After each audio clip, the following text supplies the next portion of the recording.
차가운 병원 복되는 소독약 냄새와 보이지 않는 절망의 무게가 뒤섞여 공기 중에 떠다녔다. 윤서아는 방금 의사에게서 건네받은 수술비 내역서를 든 채 손끝이 얼음장처럼 차가워지는 것을 느꼈다. 종이 위에 인쇄된 숫자들이 그녀의 시야에서 춤을 추듯 흔들렸다. 억 단위 아의 금액. 평범한 가사 도우미인 그녀에게는 평생을 벌어도 만져볼 수 없는 천문학적인 액수였다. 환자분의 상태가 위중합니다. 심장 판막 이식 수술이 시급해요. 이 고비를 넘기지 못하면. 의사의 목소리는 냉정하고 사실적이었지만 서아의 귀에는 사형 선고처럼 울렸다. 그녀는 힘없이 고개를 숙였다. 하얀 종이 위로 뜨거운 눈물방울이 툭 하고 떨어져 잉크를 희미하게 번지게 했다. 그녀의 세상에는 할머니가 전부였다. 어릴 적 불의의 사고로 부모님을 모두 잃고 세상에 홀로 남겨졌을 때 그녀를 거두어 사랑으로 키워주신 유일한 피부티. 할머니의 따뜻한 손, 주름진 얼굴에 피어나는 인자한 미소, 우리 강아지라고 부르던 다정한 목소리. 그 모든 것이 서아의 삶을 지탱하는 기둥이었다. 그런데 이제 그 기둥이 속절없이 무너지려 하고 있었다. 병원 침대에 누워 가쁜 숨을 몰아쉬는 할머니의 모습이 눈앞에 어른거렸다. 산소 호흡기에 의지한 채 가냘프게 떨리는 어깨. 서아는 가슴이 갈갈이 찢어지는 듯한 고통을 느꼈다. 안 돼. 이렇게 할머니를 잃을 수는 없어. 무슨 수를 써서라도 어떤 대가를 치르더라도 할머니를 살려야만 했다. 지난 며칠간 그녀는 백방으로 뛰어다녔다. 은행 대출 문턱은 높고 차가웠고 비정규직 가사도우미라는 그녀의 신분은 조롱거리밖에 되지 않았다. 친척들은 저마다의 사정을 대며 등을 돌렸고 몇 안 되는 친구들에게 손을 벌리기엔 그 액수가 너무나도 컸다. 사체의 늪에 발을 들이는 것은 할머니를 살린 후 자신을 죽이는 길이라는 것을 잘 알고 있었다. 밤낮으로 아르바이트를 몇 개씩 더 해봤지만 수술비는커녕 하루하루 불어나는 병원비를 감당하기에도 벅찼다. 명문대 경영학과를 수석으로 달리던 재원이 어쩌다 이 지경까지 왔을까? 아버지가 운영하던 중소기업이 부도가 나고 그 충격으로 부모님이 교통사고로 돌아가시지 않았더라면 그녀의 삶은 송두리째 바뀌었다.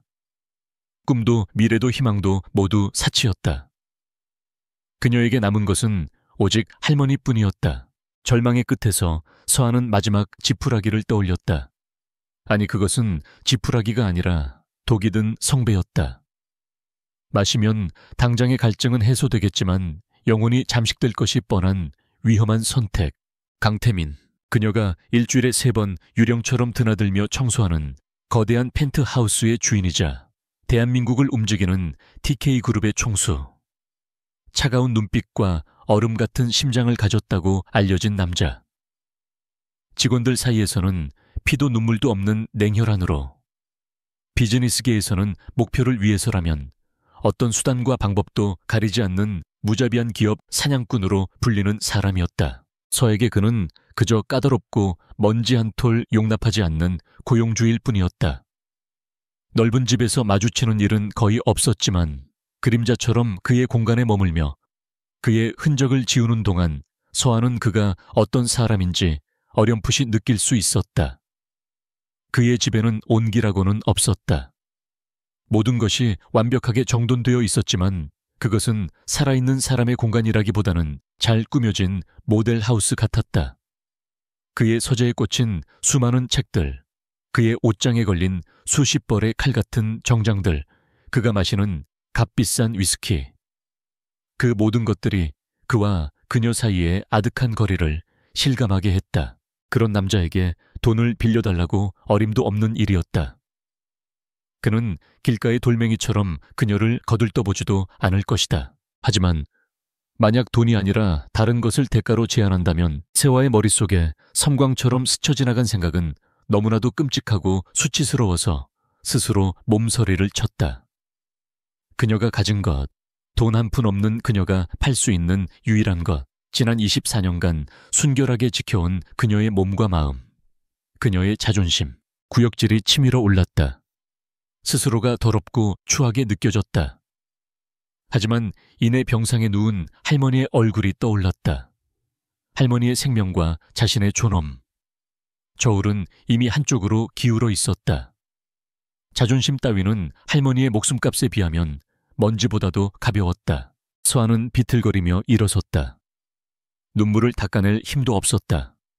퉁퉁 부은 눈으로 허공을 응시하던 그녀의 눈동자에 잠시 망설임이 스쳤지만 이내 독한 결심이 그 자리를 채웠다. 그녀는 핸드폰을 꺼내 강태민의 비서실에 전화를 걸었다. 가사도우미라는 신분을 밝히자 수화기 너머의 목소리는 의아해했지만 그녀는 회장님께 직접 드릴 말씀이 있습니다. 아주 중요한 일입니다. 라고 단호하게 말했다. 잠시 후 오늘 저녁 8시까지 본사 회장실로 오라는 짧은 답변이 돌아왔다. TK그룹 본사 빌딩은 서울의 심장부에서 위압적인 위용을 뽐내고 있었다. 거대한 유리와 강철로 이루어진 성체는 땅거미가 내리는 도시에 불빛을 반사하며 차갑게 빛났다. 서한은 낡은 코트 깃을 여미며 그 앞에 섰다. 로비에 들어서자 눈부신 대리석 바닥과 높은 천장이 그녀를 압도했다. 화려한 옷차림의 직원들이 바쁘게 오가는 가운데 초라한 그녀의 모습은 이질적인 얼룩처럼 보였다. 모든 시선이 자신에게 쏠리는 듯한 착각에 서한은 고개를 숙였다. 최고층으로 향하는 엘리베이터에 오르자 심장이 미친 듯이 뛰기 시작했다. 거울에 비친 자신의 얼굴은 핏기 하나 없이 창백했다. 입술을 깨물며 그녀는 수없이 연습했던 말을 되뇌었다. 하지만 머릿속은 하얗게 비어버리고 심장은 발밑으로 꺼지는 것만 같았다. 회장실 앞을 지키고 있는 비서는 그녀를 위아래로 훑어보며 노골적인 경계심을 드러냈다. 하지만 약속이 되어 있다는 말에 마지못해 안으로 안내했다. 묵직한 원목문이 소리 없이 열리고 서한은 숨을 멈췄다. 사무실은 상상 이상으로 넓고 고요했다.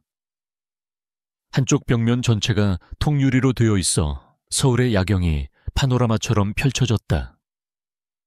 최고급 가구들이 최소한으로 배치되어 있었지만 그 하나하나가 엄청난 위압감을 풍겼다. 그리고 그 공간의 중심 거대한 책상 뒤에 강태민이 앉아 있었다. 그는 서류에서 눈을 떼지 않은 채 낮은 목소리로 말했다. 용건이 뭐지? 5분 주지. 그의 목소리는 전화기 너머로 듣던 것보다 훨씬 더 차갑고 깊었다. 서한은 마른 입술을 죽이며 간신히 입을 열었다. 제요.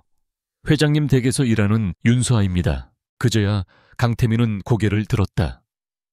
무심한 듯 하면서도 모든 것을 꿰뚫어 보는 듯한 날카로운 눈빛이 그녀에게 향했다.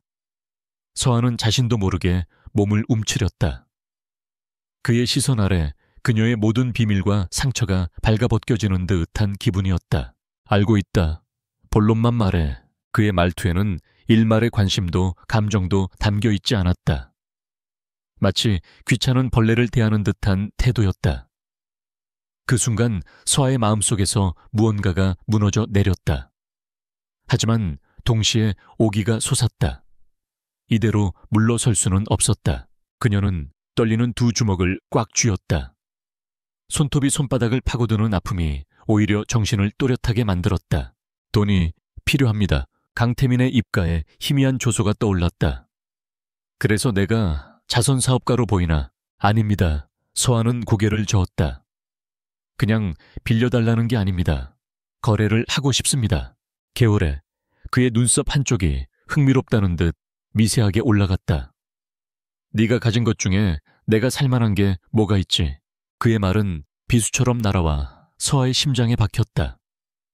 몸열감에 얼굴이 화끈거렸다. 하지만 그녀는 눈을 피하지 않고 그의 눈을 똑바로 마주 보았다. 그리고 지옥의 문을 여는 주문과도 같은 말을 내뱉었다. 제게 가장 소중한 것을 드리겠습니다. 서아의 목소리는 갈라졌지만 눈빛은 흔들리지 않았다. 그녀는 한 걸음 더 그에게 다가갔다. 책상 위로 쏟아지는 조명이 그녀의 창백한 얼굴과 결연한 눈빛을 비췄다. 회장님의 하룻밤과 제 모든 것을 바꾸고 싶습니다. 정적이 흘렀다. 거대한 사무실 안에는 시계 초침 소리만이 유난히 크게 들렸다. 강태민은 아무 말도 하지 않았다. 그는 여전히 무표정한 얼굴로 서아를 응시하고 있었다. 하지만 그의 깊고 어두운 눈동자 속에서 아주 잠깐 누구도 알아챌 수 없는 미세한 파문이 일었다가 사라졌다. 그것은 놀라움도 경멸도 아닌 읽을 수 없는 복잡한 감정의 소용돌이였다. 서에게는 그 시간이 영원처럼 길게 느껴졌다. 그의 침묵은 거절보다 더 잔인했다. 차라리 미쳤냐고 소리치거나 경멸의 말을 퍼붓고 당장 꺼지라고 하는 편이 나을 것 같았다. 그녀의 마지막 남은 자존심마저 가루가 되어 흩어지는 순간이었다. 그녀가 모든 것을 포기하고 돌아서려 할 때 그가 입을 열었다. 얼마가 필요하지? 목소리는 이전보다 한 톤 더 낮고 차가워져 있었다. 서아는 희망과 절망이 뒤섞인 눈으로 그를 바라보며 떨리는 목소리로 액수를 말했다. 강태민은 잠시 생각에 잠긴 듯 눈을 감았다. 다시 눈을 떴을 때 그의 눈빛은 완벽하게 비어 있었다. 그는 인터폰을 눌러 비서를 불렀다. 김 변호사 지금 당장 내 사무실로 오라고 해. 서아는 어리둥절한 표정으로 그를 쳐다보았다. 변호사라니. 얼마 지나지 않아 중년의 변호사가 서류 가방을 들고 사무실로 들어왔다. 강태민은 변호사에게 몇 가지를 지시했다. 그의 말은 빠르고 정확했으며 어떤 감정도 실려 있지 않았다. 마치 수십억짜리 M&A 계약을 체결하는 것처럼. 잠시 후 김 변호사는 서아의 앞에 계약서 한 부를 내밀었다. 비밀 유지, 믹슨체 보기각서. 제목부터가 소름 끼쳤다. 서아는 떨리는 손으로 계약서를 넘겼다. 내용은 간단하고 잔인했다. 을 윤서아. 은 갑 강태민에게 지정된 금액을 받는 대가로 갑이 원하는 시간과 장소에서 하룻밤의 육체적 관계를 제공한다. 이 과정에서 발생하는 모든 일에 대해 을은 어떠한 민형사상 책임도 묻지 않으며 이 계약의 내용은 절대적인 비밀에 붙인다. 계약 위반 시 지급된 금액의 10배를 위약금으로 배상한다. 각 조항들은 날카로운 칼날이 되어 그녀의 심장을 저몄다. 이것은 거래가 아니었다. 완벽한 노예 계약이었다. 그녀는 인간이 아니라 정해진 금액에 팔리는 하나의 물건에 불과했다. 서명해. 강태민의 명령이 떨어졌다. 서아는 펜을 든 채 망설였다. 이 종이에 이름을 쓰는 순간 그녀의 삶은 돌이킬 수 없는 길로 들어서게 될 것이다. 윤서아라는 인간의 존엄성은 사라지고 오직 강태민의 소유물이라는 낙인만이 남게 될 터였다. 하지만 그 순간 다시 할머니의 얼굴이 떠올랐다.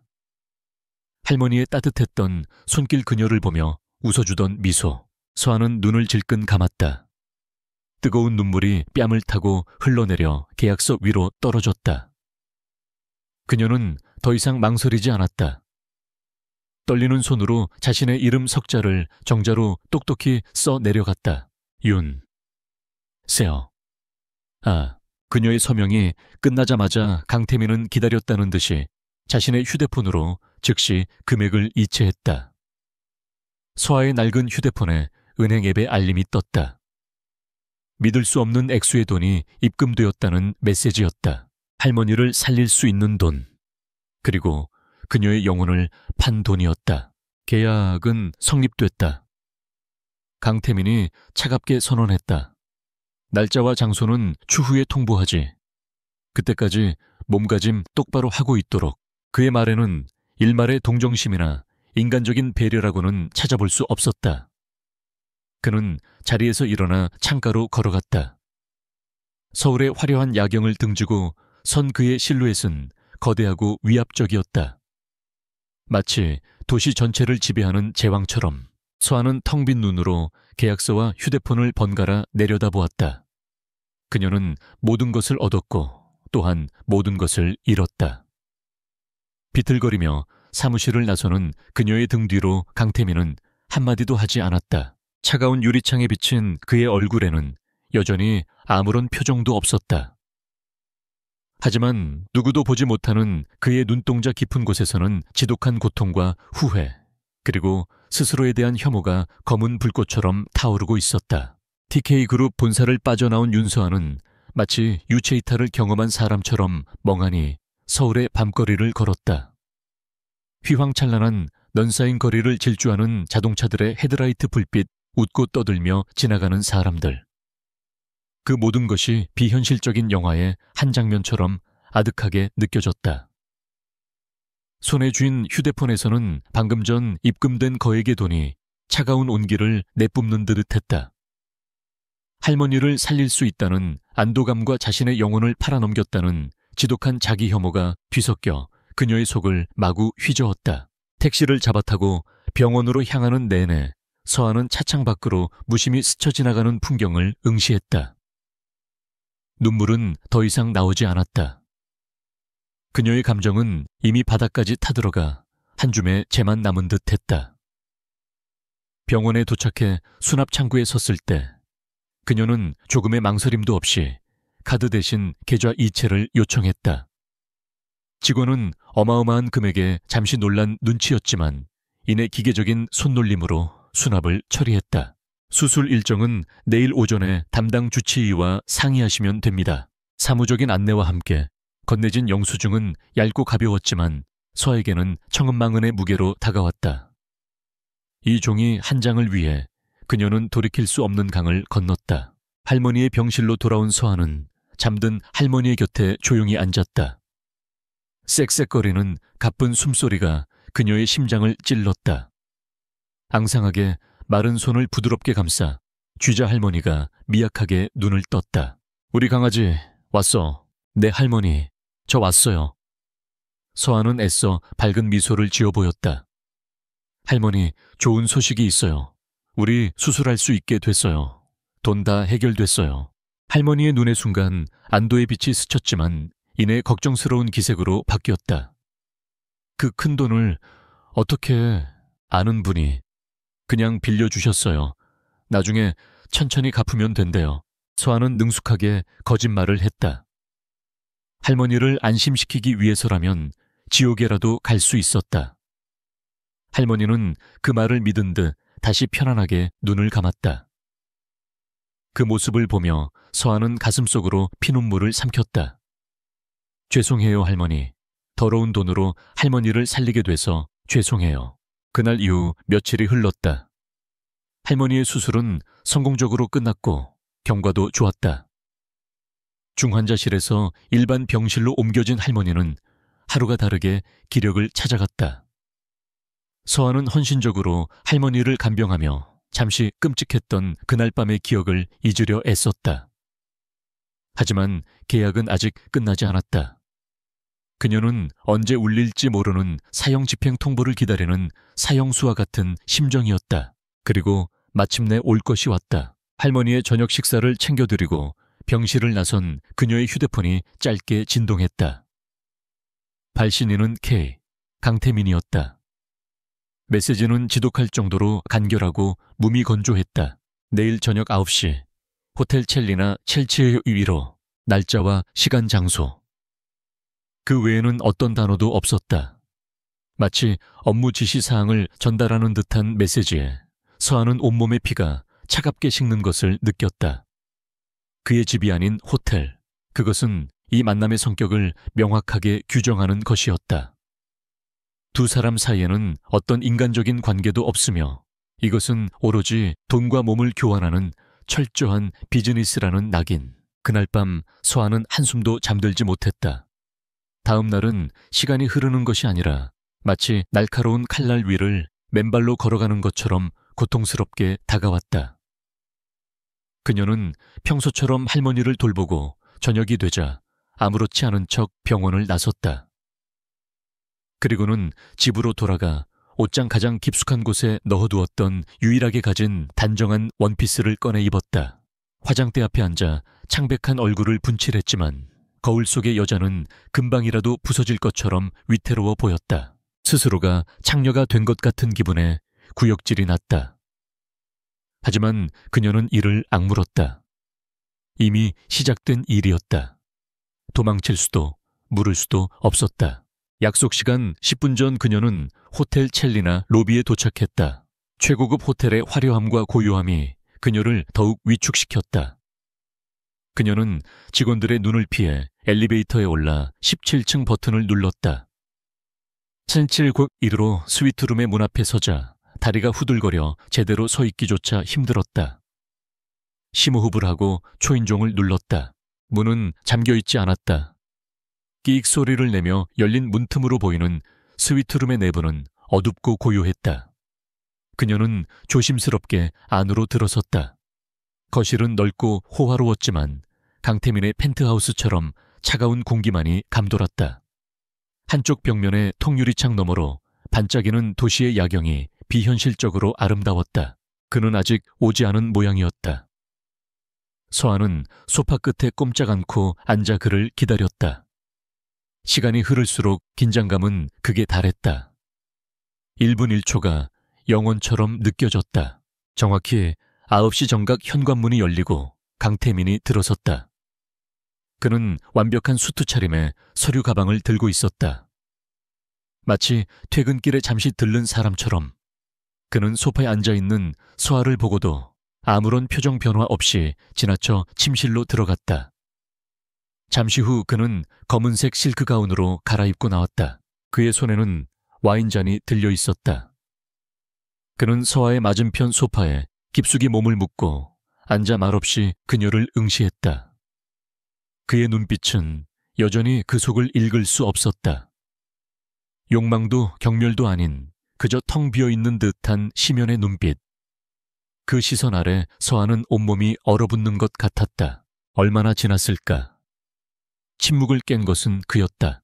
씻어. 얼음처럼 차가운 한마디. 그것은 질문도 제안도 아닌 명백한 명령이었다.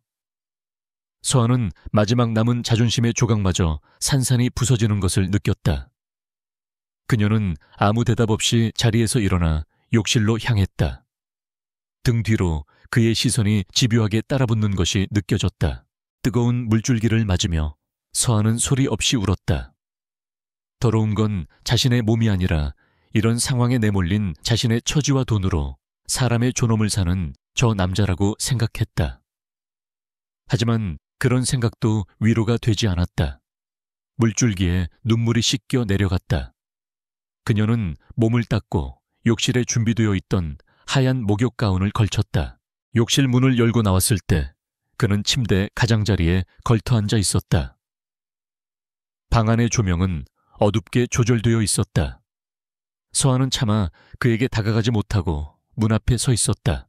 이리 와. 그의 목소리가 어둠 속에서 낮게 울렸다. 서하는 마리오네트 인형처럼 자신의 의지와는 상관없이 삐걱거리며 발걸음을 옮겼다. 그의 앞에 서자 그가 손을 뻗어 그녀의 가운을 잡았다. 그의 손길은 차갑고 무감정했다. 그 이후의 일은 서하의 기억 속에 파편처럼 흩어져 있다. 그것은 어떤 종류의 죄 사랑 행위도 아니었다. 열정도 부드러움도 교감도 없는 오직 계약 이행을 위한 철저한 의무일 뿐이었다. 그는 한마디 말도 없이 오직 목적만을 위해 움직였다. 서하는 눈을 감고 이 모든 것이 빨리 끝나기만을 빌었다. 그녀는 자신의 몸에서 영혼이 분리되어 나가는 듯한 기묘한 감각에 휩싸였다. 마치 천장에서 낯선 남자에게 안겨있는 자신의 모습을 무감각하게 내려다보는 또 다른 자신이 있는 것 같았다. 그녀의 귓가에 들리는 것은 오직 두 사람의 거친 숨소리뿐이었다. 그 순간 전지적 작가의 시점은 강태민의 내면을 비췄다. 그는 그녀를 안고 있었지만 사실은 수천 개의 칼날 위에 누워있는 기분이었다. 그녀의 가녀린 어깨 고통을 참아내느라 희미하게 떨리는 속눈썹 굳게 담은 입술. 그 모든 것이 그의 심장을 난도질했다. 그녀에게 부드럽게 대하고 싶었다. 미안하다고, 사실은 널 오랫동안 지켜봐 왔다고, 이런 방법밖에 생각하지 못한 나를 용서하라고 말하고 싶었다. 하지만 그는 그럴 수 없었다. 만약 그가 조금이라도 다정한 모습을 보인다면 자존심 강한 그녀는 그것을 동정이라 여기고 더욱 깊은 상처를 받을 것이 뻔했다. 그녀의 긍지를 지켜주면서 그녀를 자신의 곁에 둘 유일한 방법은 그녀가 자신을 경멸하게 만드는 것뿐이라고 그는 어리석게 믿었다. 그래서 그는 스스로에게 채찍질하며 악역을 자처했다. 그는 그녀를 안으며 동시에 자기 자신을 파괴하고 있었다. 이 행위는 그녀에게는 수치였지만 그에게는 고문이었다. 모든 것이 끝났을 때 그는 마치 화상을 입은 사람처럼 황급히 그녀에게서 몸을 뗐다. 그리고는 등을 돌려 누웠다. 그녀의 얼굴을 마주할 자신이 없었다. 지독한 자기 혐오가 목구멍까지 차올랐다. 계약은 끝났다. 그가 간신히 내뱉은 말은 서아의 심장에 마지막 비수를 꽂았다. 끝. 그래, 이제 모든 것이 끝이었다. 서아는 소리 없이 침대에서 내려왔다. 텅 빈 인형처럼 흩어진 옷을 주워 입었다. 그녀는 단 한순간도 그를 돌아보지 않았다. 그녀의 머릿속에는 오직 이곳을 벗어나고 싶다는 생각뿐이었다. 작은 핸드백을 챙겨들고 그녀는 유령처럼 조용히 방을 빠져나왔다. 문이 닫히는 소리가 들리자 강태민은 돌아누워 그녀가 누워있던 자리를 응시했다. 희미하게 남아있는 그녀의 청과 향기가 그를 더욱 비참하게 만들었다. 그는 주먹으로 매트리스를 내리쳤다. 분노와 후회 자책감이 뒤섞여 그를 집어삼킬 듯했다.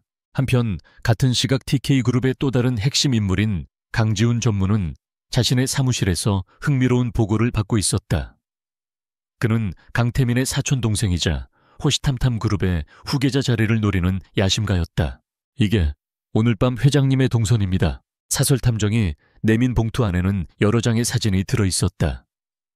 호텔 첼리나 주차장으로 들어서는 강태민의 차, 그리고 얼마 후 초조한 얼굴로 호텔에 들어서는 한 여자의 사진, 마지막으로 몇 시간 뒤 넋이 나간 표정으로 호텔을 빠져나오는 여자의 사진까지. 강지훈은 여자의 사진을 유심히 들여다보았다. 낯이 익었다. 그 가사 도우미, 형님의 펜트하우스를 청소하는. 그는 입꼬리를 말아 올리며 만족스러운 미소를 지었다. 사진 속 여자는 분명 상처받고 망가진 모습이었지만 강지훈의 눈에는 그것이 더없이 매력적인 먹잇감으로 보였다. 우리 빈틈없는 형님께서 고작 저런 계집에게 발목을 잡히셨다. 믿을 수가 없는데. 그는 사진을 가볍게 흔들며 혼잣말을 했다. 그는 강태민이 단순한 욕정 때문에 저런 여자를 만날 리 없다고 생각했다. 분명 무언가 있다. 얼음산 같던 그의 사촌 형에게도 약점이라는 것이 생긴 것이다. 아주 재밌어지겠어. 강지훈의 눈이 뱀처럼 번뜩였다. 그는 새로운 장난감을 발견한 아이처럼 즐거워했다. 그는 이 약점을 어떻게 이용해 강태민을 무너뜨릴지 그 달콤한 상상에 잠겼다. 윤서아라는 존재는 그의 거대한 야망을 위한 가장 완벽한 제물이 될 것이었다.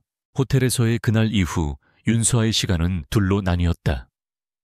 할머니 앞에서 억지로 웃음을 보이는 낮의 시간과 차가운 방에 홀로 남아 그날의 치욕을 곱씹는 밤의 시간. 그녀는 강태민과의 계약이 그것으로 완전히 끝났다고 믿었다. 그는 목적을 달성했고 그녀는 돈을 받았다. 이제 그들의 세상은 다시는 겹칠 일 없는 평행선처럼 멀어질 것이라 생각했다. 그녀는 할머니의 회복에만 전념하며 더러워진 자신의 영혼을 애써 외면했다. 하지만 그녀의 어설픈 희망은 일주일 만에 산산조각 났다. 다시 김 비서에게서 연락이 왔다. 회장님께서 찾으신다는 거절할 수 없는 호출이었다.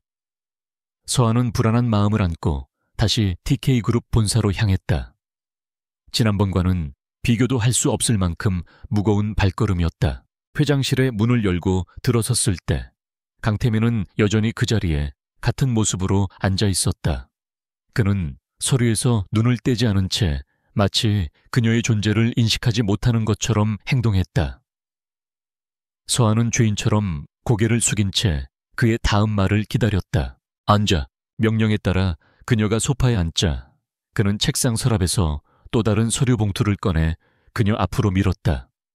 서아는 불안한 눈으로 그것을 내려다보았다. 사회 계약서다. 계약이라니요. 모든 건 끝났다고 하셨습니다. 그녀의 목소리가 미세하게 떨렸다. 그 계약은 끝났지. 그가 무심하게 대꾸했다. 이건 다른 계약이야. 서한은 떨리는 손으로 봉투를 열었다. 개인 비서, 고용 계약서. 눈을 의심했다. 고용인 윤수아 고용주 강태민. 계약 기간은 무기한. 월급은 그녀가 평생 벌어도 만질 수 없는 액수가 적혀 있었다. 그리고 그 아래 기이한 특수 조항들이 나열되어 있었다. 을은 갑의 펜트하우스에 거주하며 24시간 갑의 지시에 대기한다. 을은 갑의 허락 없이 펜트하우스를 벗어날 수 없다. 을의 모든 외부 활동 및 연락은 갑의 통제하에 둔다. 업무 내용은 갑이 지정하는 모든 것을 포함한다. 이것은 고용계약서가 아니었다. 완벽한 소유권 이전 증서였다. 그는 그녀를 가사 도우미에서 개인 비서로 직함만 바꾼 채 더 좁고 화려한 새 장으로 옮기려는 것이었다. 이게 뭡니까? 분노와 황당함에 서아의 목소리가 커졌다. 전 못합니다. 할 수 없어요. 그제야 강태민은 고개를 들어 그녀를 보았다. 그의 눈빛은 그 어느 때보다 차갑고 단단했다. 못하는 게 아니라 해야 할 거다. 왜죠? 왜 저한테 이러시는 겁니까? 이유가 필요한가? 그는 자리에서 일어나 그녀에게 다가왔다. 거대한 그림자가 그녀를 완전히 뒤덮었다. 내 할머니의 남은 치료비, 재활 비용, 평생 드셔야 할 약값. 감당할 수 있나? 그리고 넌 나와의 계약 내용을 외부에 발설하지 않는다는 보장이 필요해. 넌 내가 믿을 수 있는 사람이 아니니까. 내 눈앞에 둬야겠어. 내 투자의 리스크 관리 차원이라고 해두지. 그의 말은 논리적인 듯 했지만 실상은 잔인한 협박이었다. 그는 그녀의 가장 큰 약점인 할머니를 다시 한번 걸고 넘어졌다. 그리고 그녀의 자존심을 못 믿을 사람이라는 말로 가차없이 짓밟았다. 그녀가 계약을 거부하는 순간 그는 언제든 할머니의 목숨줄을 끊어버릴 수 있다는 무언의 압박이었다. 서아는 입술을 깨물었다. 입 안에서 비릿한 피맛이 느껴졌다. 저항하고 싶었다. 그의 얼굴에 이 계약서를 던져버리고 싶었다. 하지만 그녀는 그럴 수 없었다.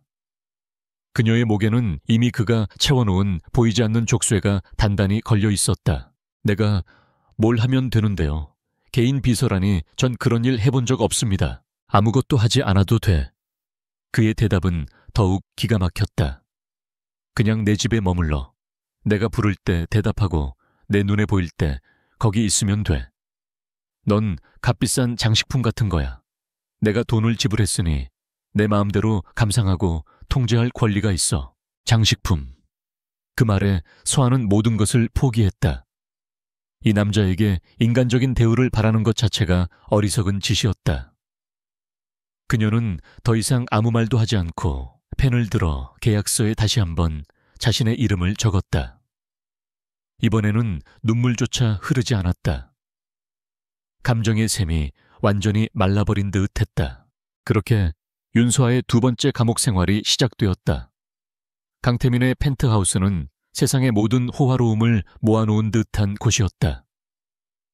그녀에게는 넓고 아름다운 방이 주어졌다. 옷장에는 그녀의 사이즈에 맞춰 준비된 값비싼 옷들이 가득 채워졌고 전용 셰프가 그녀의 식사를 준비했다.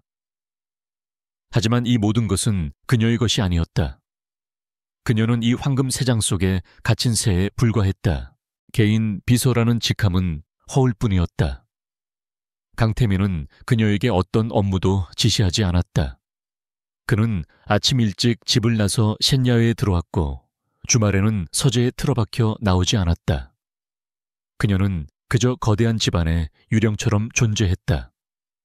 집안의 다른 사용인들은 그녀를 손님처럼 깍듯하게 대했지만 절대 사적인 대화를 걸지 않았다. 보이지 않는 벽이 그녀와 세상 사이를 완벽하게 차단하고 있었다. 그녀의 유일한 낙은 할머니와의 영상통화였다. 강태민은 하루에 한 번 정해진 시간에만 통화를 허락했다. 그녀는 할머니에게 최고급 요양병원으로 옮겼다고 거짓말을 하고 화면 너머로 보이는 자신의 호화로운 방을 새로 구한 좋은 직장의 사택이라고 둘러댔다. 할머니가 행복해하는 모습을 보는 것이 그녀가 이 지옥 같은 시간을 견딜 수 있는 유일한 이유였다. 그러던 어느 날부터 서아는 이상한 점들을 발견하기 시작했다. 처음에는 음식이었다. 저녁 식사로 나온 메뉴는 송이버섯 들깨탕이었다. 그것은 어릴 적 돌아가신 엄마가 비 오는 날이면 늘 끓여주시던 특별한 음식이었다. 레시피가 독특해서 밖에서는 결코 맛볼 수 없는 서아의 기억 속에만 존재하는 엄마의 맛. 그녀는 너무 놀라 셰프에게 물었다. 이 음식은 어떻게 만드셨나요? 셰프는 정중하게 대답했다. 회장님께서 특별히 지시하신 레시피입니다. 어릴 적 드셨던 추억의 맛이라고 들었습니다. 서아는 혼란스러웠다. 강태민의 추억의 맛. 어떻게 그와 나의 어머니의 맛이 같을 수 있지? 그녀는 그저 부잣집 사람들의 별난 취향이거나 우연의 일치일 거라고 애써 생각하며 넘어갔다. 며칠 뒤 그녀는 거실에 은은하게 울려 퍼지는 음악 소리에 발걸음을 멈췄다. 라흐마니노프 피아노 협주곡 2번. 그녀가 대학 시절 밤새 과제와 씨름하며 수백 번도 더 들었던 곡이었다. 이 넓은 집의 오디오 시스템은 항상 클래식 음악을 재생했지만 유독 그날따라 선곡이 낯설지 않았다. 그리고 다음 날에는 브람스, 그 다음 날에는 쇼팽. 모두 그녀가 가장 좋아하던 작곡가들의 곡들이었다. 이것도 우연일까? 가장 이상했던 것은 책이었다. 무료함을 견디지 못해 펜트하우스의 거대한 서재에 들어갔을 때 그녀는 자신의 눈을 의심했다. 한쪽 벽면을 가득 채운 책들 중 상당수가 그녀가 탐독했던 작가들의 작품이었다. 심지어 대중적으로 거의 알려지지 않은 그녀가 대학 시절 리포트 주제로 다뤘던 희귀한 시집까지 꽂혀 있었다. 마치 누군가 자신의 머릿속을 훔쳐보고 그대로 이 서재를 꾸민 것만 같았다. 서아는 소름이 돋았다. 강태민이라는 남자가 무서워지기 시작했다. 그는 대체 어디까지 자신에 대해 알고 있는 것일까? 이 모든 것이 그가 자신을 조롱하고 통제하기 위한 고도의 심리전일지도 모른다고 생각하니 온몸에 힘이 빠졌다. 그는 그녀의 육체뿐만 아니라 그녀의 추억과 영혼까지도 소유하려 드는 것만 같았다. 그녀에 대한 그의 태도는 여전히 차가웠다. 그는 그녀에게 필요한 물건이 없는지 묻거나 건강 상태를 체크하기 위해 주치의를 부르기도 했다. 하지만 그 모든 행동에는 어떠한 온기도 담겨 있지 않았다. 마치 값비싼 기계를 정비하고 부품을 관리하는 엔지니어처럼 그는 오직 장식품의 상태를 점검할 뿐이었다. 서아는 그의 그런 행동을 자신의 상품 가치를 유지하기 위한 차가운 관리라고 해석했고 그때마다 더욱 깊은 모멸감을 느꼈다. 혼란스러운 날들이 계속되던 어느 주말 오후였다. 강태민은 급한 일로 외출했고 펜트하우스에는 서아와 최소한의 사용인들만 남아있었다. 무료함을 견디다 못한 서아는 서재를 둘러보던 중 평소에는 굳게 닫혀있던 강태민의 개인 서재, 문이 살짝 열려 있는 것을 발견했다. 절대 들어오지 말라는 그의 경고가 떠올랐지만 걷잡을 수 없는 호기심이 그녀를 안으로 이끌었다. 그의 개인 서재는 바깥 서재보다 훨씬 더 사적인 공간이었다. 책상 위에는 복잡한 서류들이 놓여 있었고 한쪽 벽에는 그의 가족 사진으로 보이는 액자들이 걸려 있었다.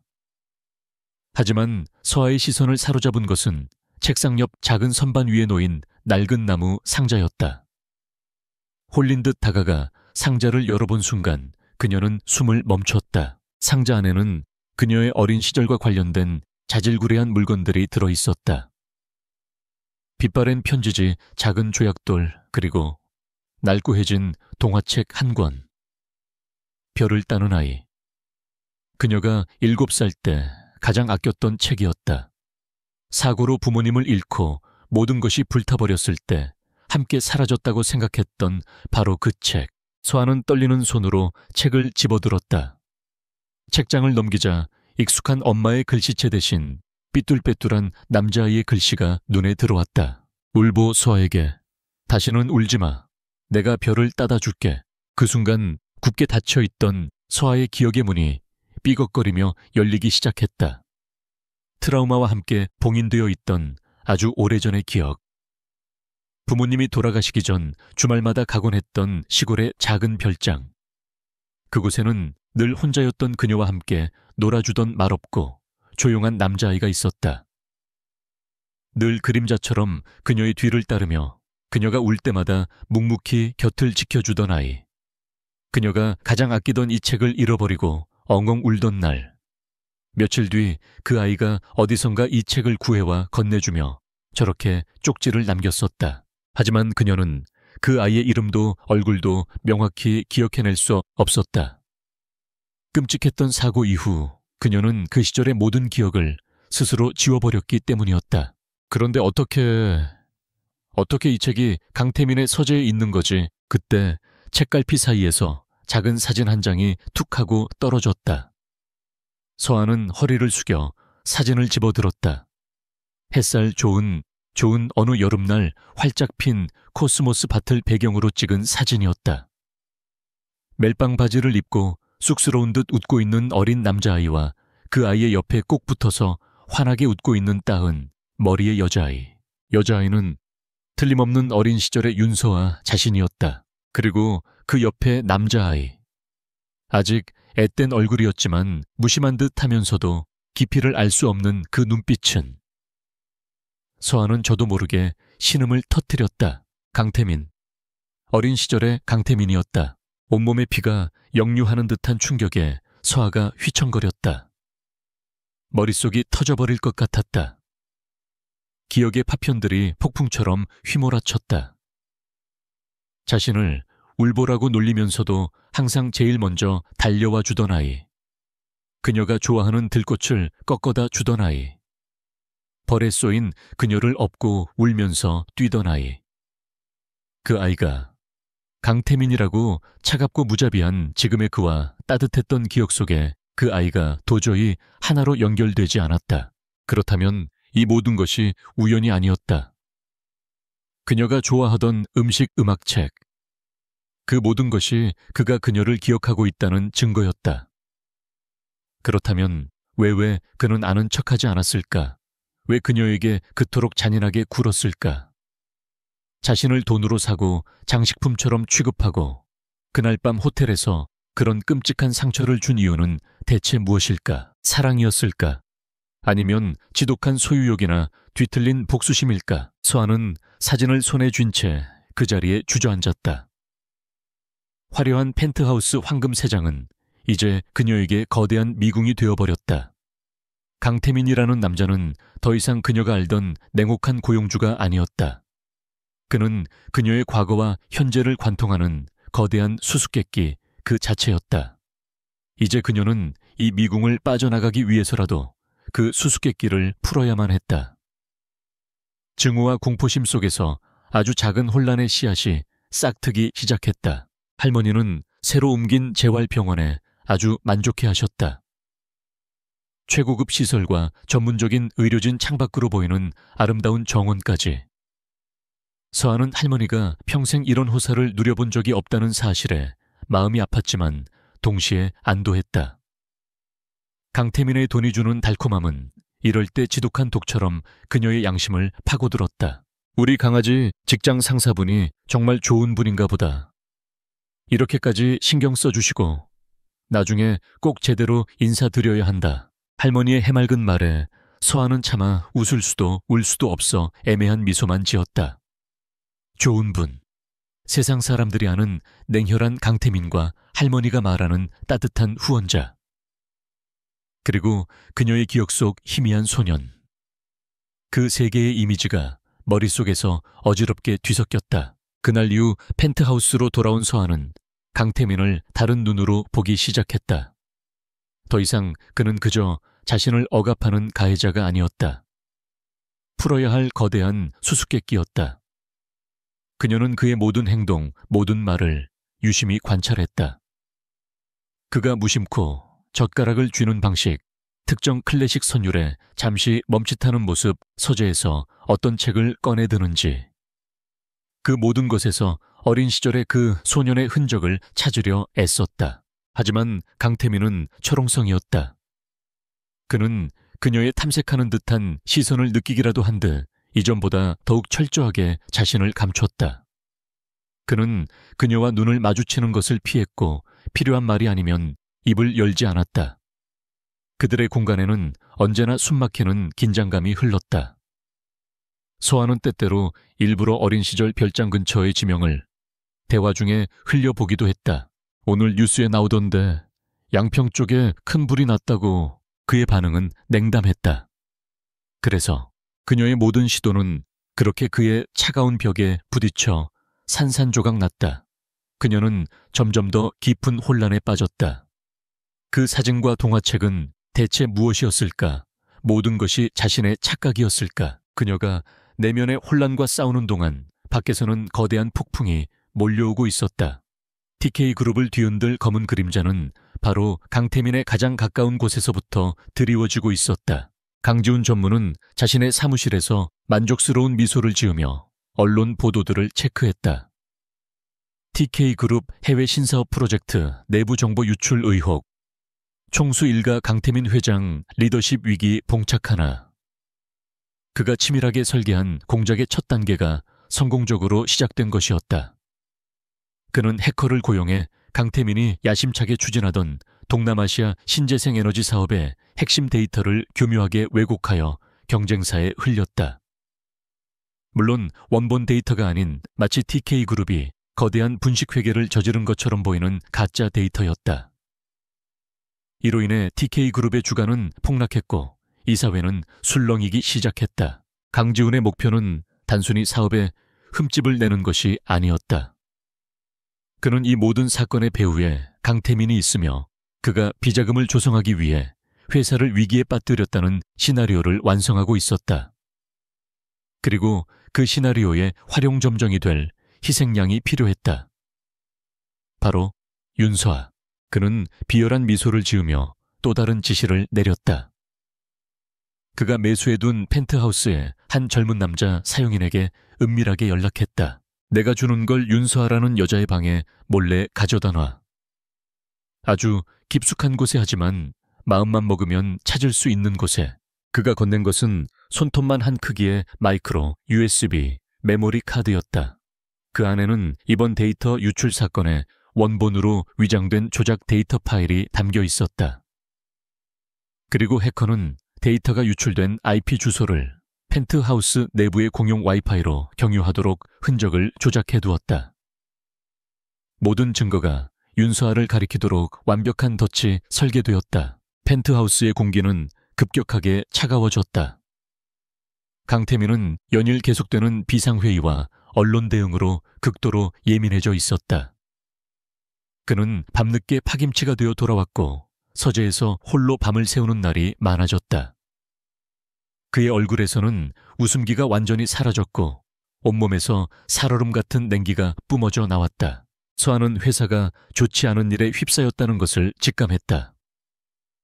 사용인들이 복도 구석에서 수군거리는 소리, TV 뉴스에서 심각한 표정으로 TK그룹을 언급하는 아나운서의 목소리. 그 모든 것이 불안감을 증폭시켰다. 그녀는 그에게 다가가 무슨 일이냐고 묻고 싶었지만 그럴 용기가 없었다. 그들의 관계는 그런 위로와 격려를 나눌 수 있는 사이가 아니었다. 오히려 그는 이 모든 스트레스를 자신에게 푸는 것처럼 그녀를 더욱 쌀쌀맞게 대했다.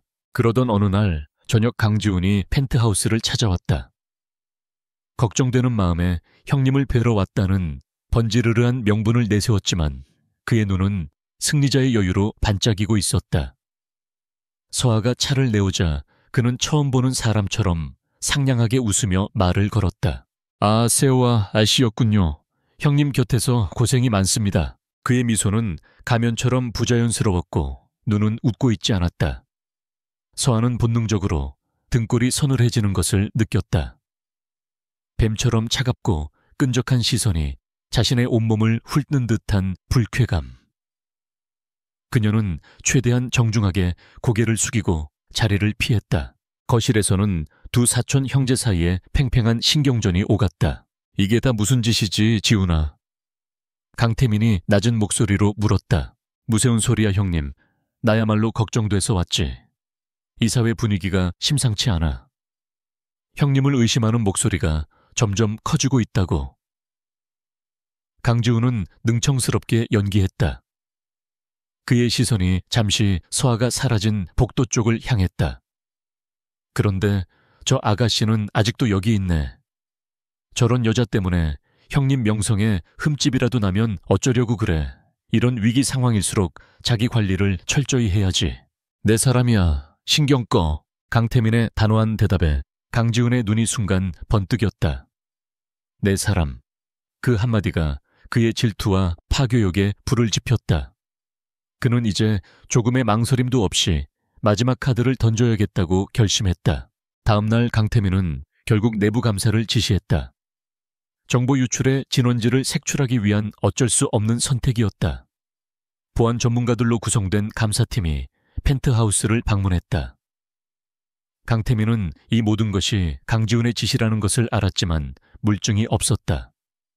공식적인 절차를 통해 그의 꼬리를 잡아야만 했다. 감사팀은 먼저 펜트하우스의 네트워크 기록을 분석했다. 그리고 예상대로 문제의 데이터가 외부로 전송된 IP가 바로 이곳이라는 결론을 내렸다. 내부 소행일 가능성이 높습니다, 회장님. 규정상 이 집에 거주하는 모든 인원의 개인 공간을 수색해야 합니다. 팀장의 보고에 강태민의 얼굴이 굳어졌다. 그는 잠시 망설였다. 다른 사용인들은 상관없었지만 윤서아의 공간을 뒤지는 것은 내키지 않았다. 그것은 그녀의 마지막 자존심마저 짓밟는 행위였다. 하지만 공정성을 유지하지 않으면 오히려 자신이 무언가를 숨기려 한다는 의심을 살 수 있었다. 그렇게 해. 그는 힘겹게 허락했다.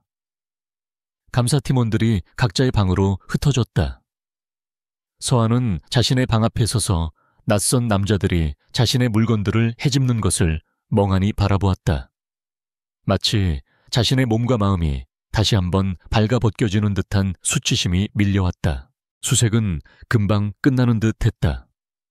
별다른 것이 나오지 않자 팀원들이 철수하려던 순간 강지훈에게 매수되었던 젊은 사용인이 결정적인 연기를 시작했다. 잠깐만요. 혹시 저 서랍장 뒤쪽은 확인해 보셨습니까? 평소 윤서아 씨가 물건을 숨겨두는 것을 몇 번 본 적이 있는 것 같아서 그의 교활한 제안에 팀장의 눈이 빛났다.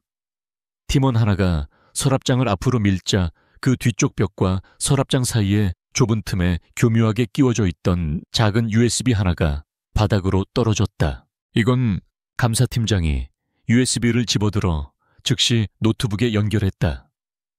화면에 파일들이 나타나는 순간 팀원들 사이에서 탄식이 터져 나왔다. 그 안에는 이번에 유출된 회사의 기밀 데이터와 경쟁사 관계자와 접촉한 것처럼 조작된 이메일 내역까지 들어있었다. 모든 증거가 완벽하게 그녀를 범인으로 지목하고 있었다. 거실은 얼음장처럼 차갑게 얼어붙었다.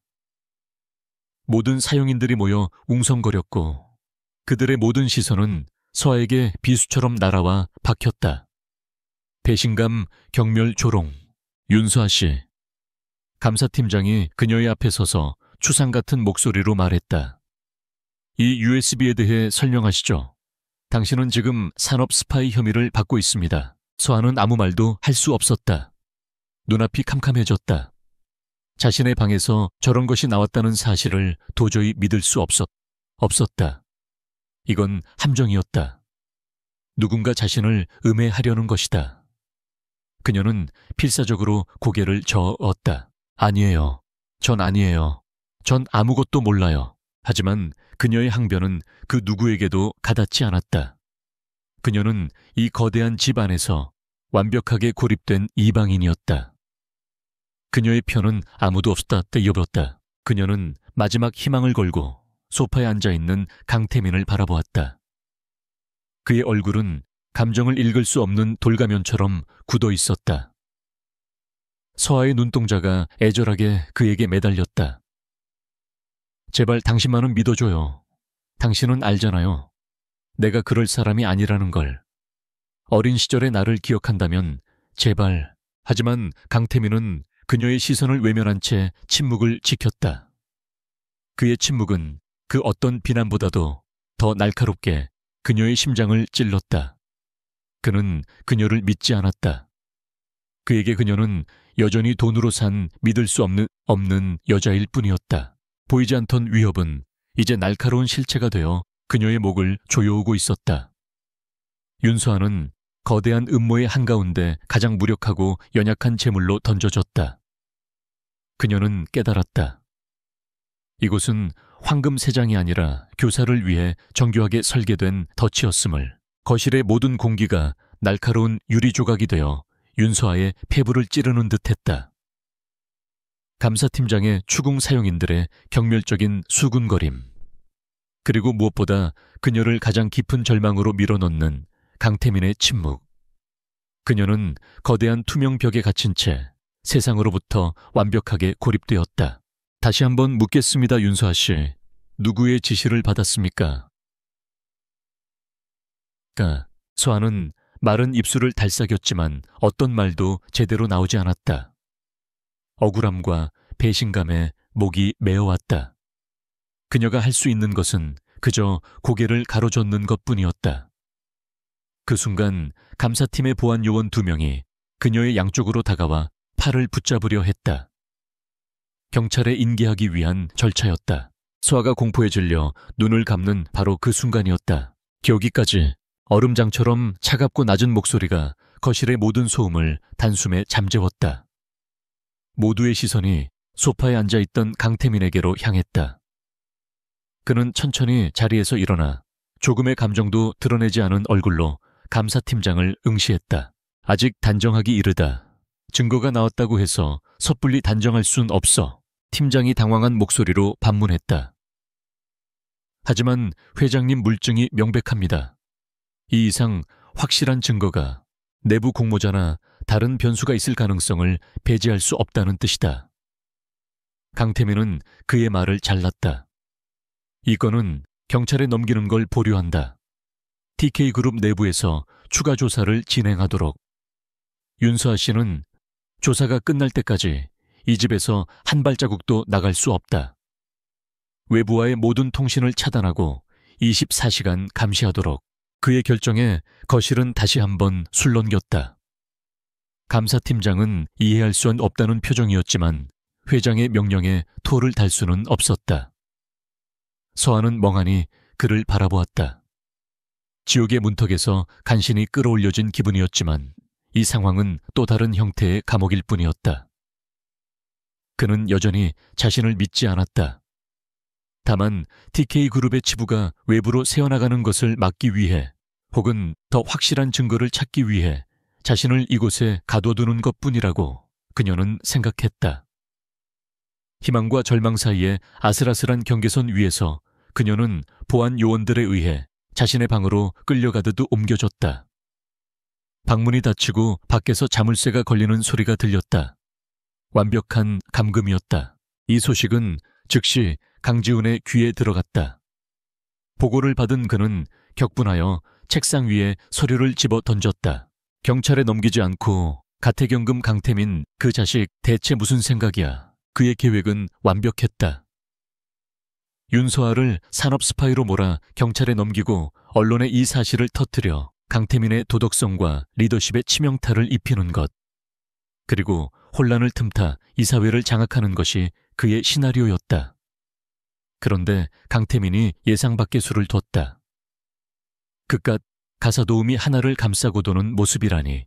역시 저 계집이 약점이 맞았어. 강지훈의 입게 비릿한 미소가 번졌다. 강태민의 비이성적인 행동은 역설적으로 윤서아가 그의 치명적인 약점이라는 사실을 증명해주고 있었다. 그렇다면 더 이상 빙빙 돌 필요가 없었다. 변수 자체를 제거해버리면 그만이었다. 그의 눈이 살기로 번뜩였다. 그는 어딘가로 전화를 걸어 펜트하우스에 심어둔 그 사용인에게 새로운 지시를 내렸다. 사고였어. 아주 안타깝고 불행한 사고. 알겠나? 그날 밤 서한은 방 안에 갇힌 채 뜬 눈으로 밤을 새웠다. 배신감과 억울함, 그리고 강태민에 대한 알 수 없는 혼란스러운 감정으로 머릿속이 터질 것 같았다. 그는 왜 자신을 경찰에 넘기지 않았을까? 그 차가운 얼굴 뒤에 대체 무슨 생각을 숨기고 있는 것일까? 다음 날 오후 점심 식사가 방으로 들어온 후였다. 지독한 외로움과 불안감에 지친 그녀는 샤워라도 해서 정신을 차리고 싶었다. 욕실로 들어가 샤워기에 뜨거운 물을 틀었을 때였다. 갑자기 욕실의 전등이 몇 번 깜빡이더니 펑 하는 작은 파열음과 함께 타는 냄새가 피어오르기 시작했다. 동시에 샤워기 손잡이에서 강력한 전류가 흘러 그녀의 손을 튕겨냈다. 악! 비명을 지르며 뒤로 넘어진 그녀의 눈에 환풍기 근처의 전선에서 스파크가 튀며 검은 연기가 피어오르는 것이 보였다. 연기는 순식간에 좁은 욕실을 채웠고 곧이어 화재 경보기가 미친 듯이 울리기 시작했다.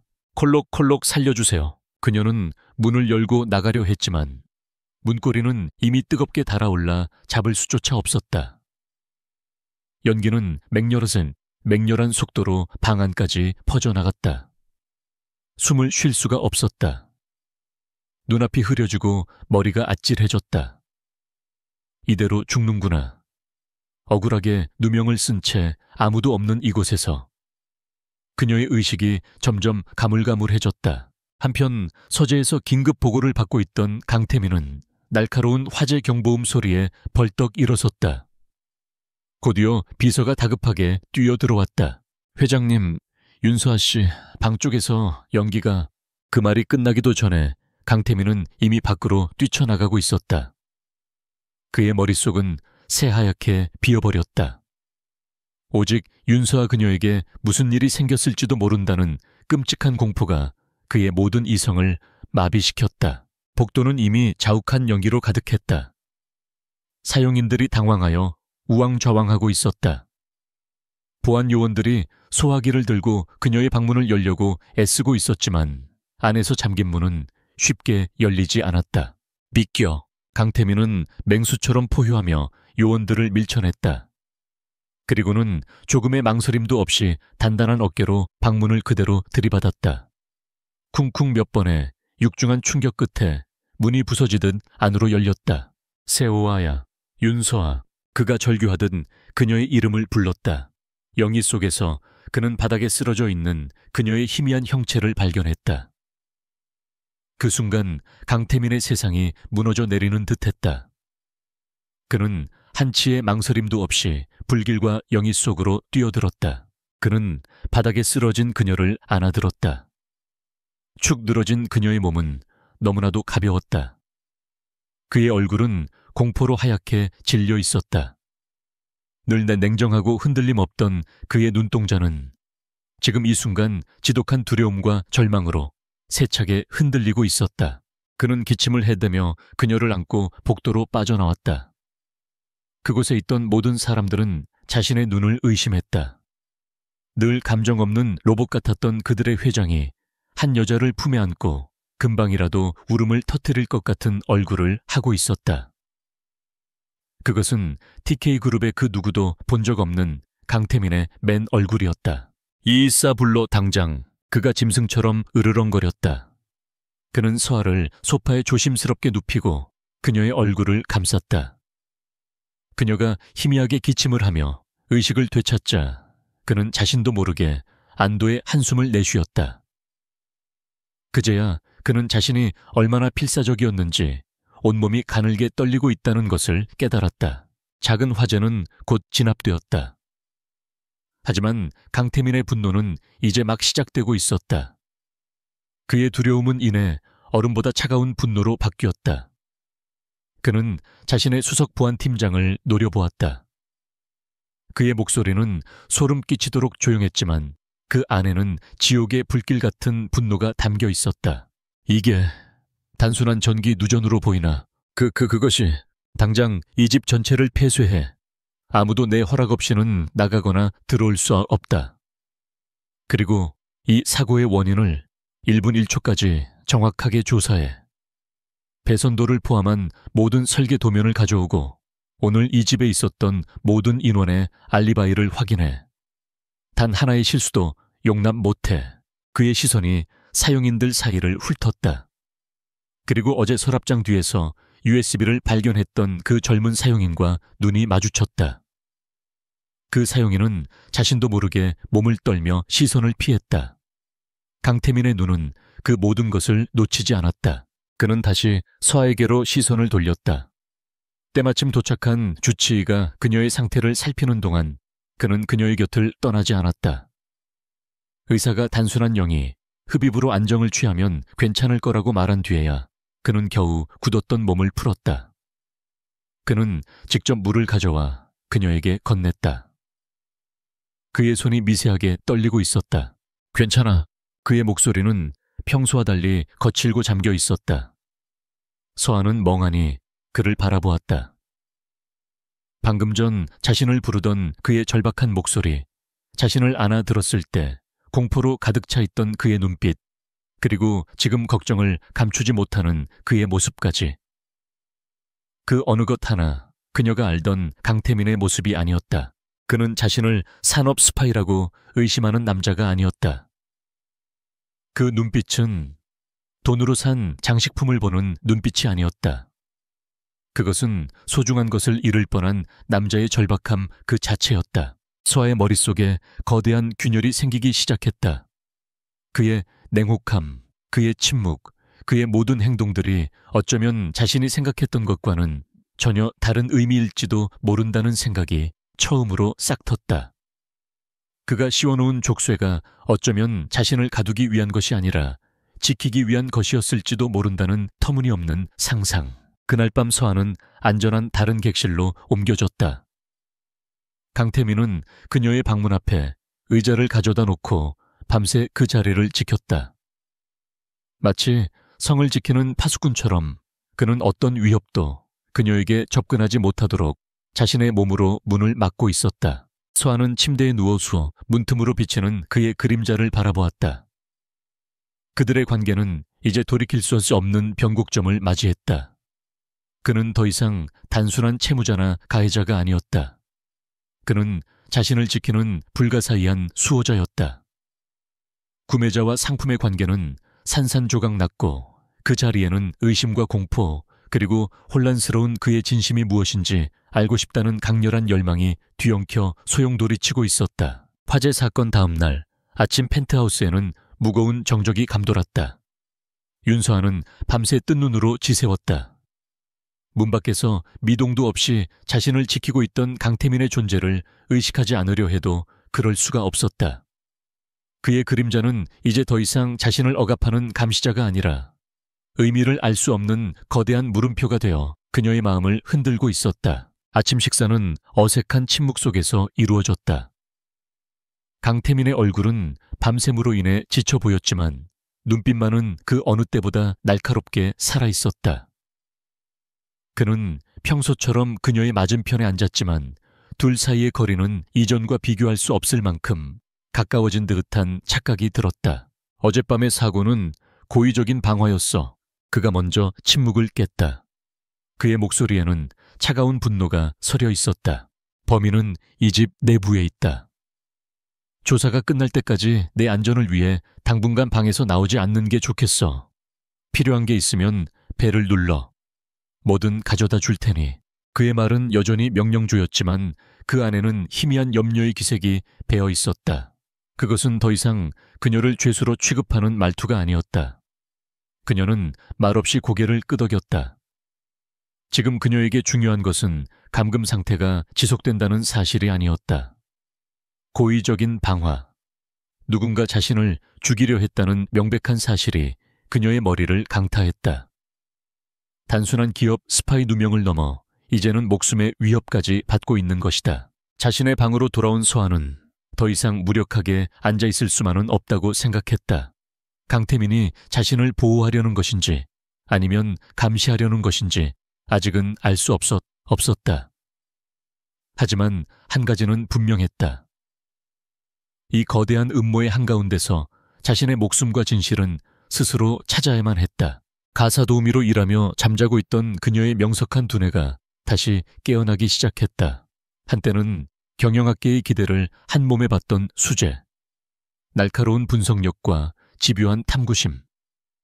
그녀는 잊고 있던 자신의 가장 강력한 무기를 다시 꺼내들기로 결심했다. 조사를 시작하기 위해서는 정보가 필요했다. 하지만 외부와의 통신은 모두 차단된 상태. 그녀는 방안을 둘러보았다. 거대한 벽걸이, 스마트 TV 그리고 구석에 놓인 책 몇 권. 그녀는 먼저 TV에 웹 브라우저를 이용해 보기로 했다. 다행히 보안 설정이 허술한 내부 직원용 와이파이 신호가 약하게 잡혔다. 그녀는 가장 먼저 TK그룹과 관련된 최근 뉴스들을 샅샅이 검색했다.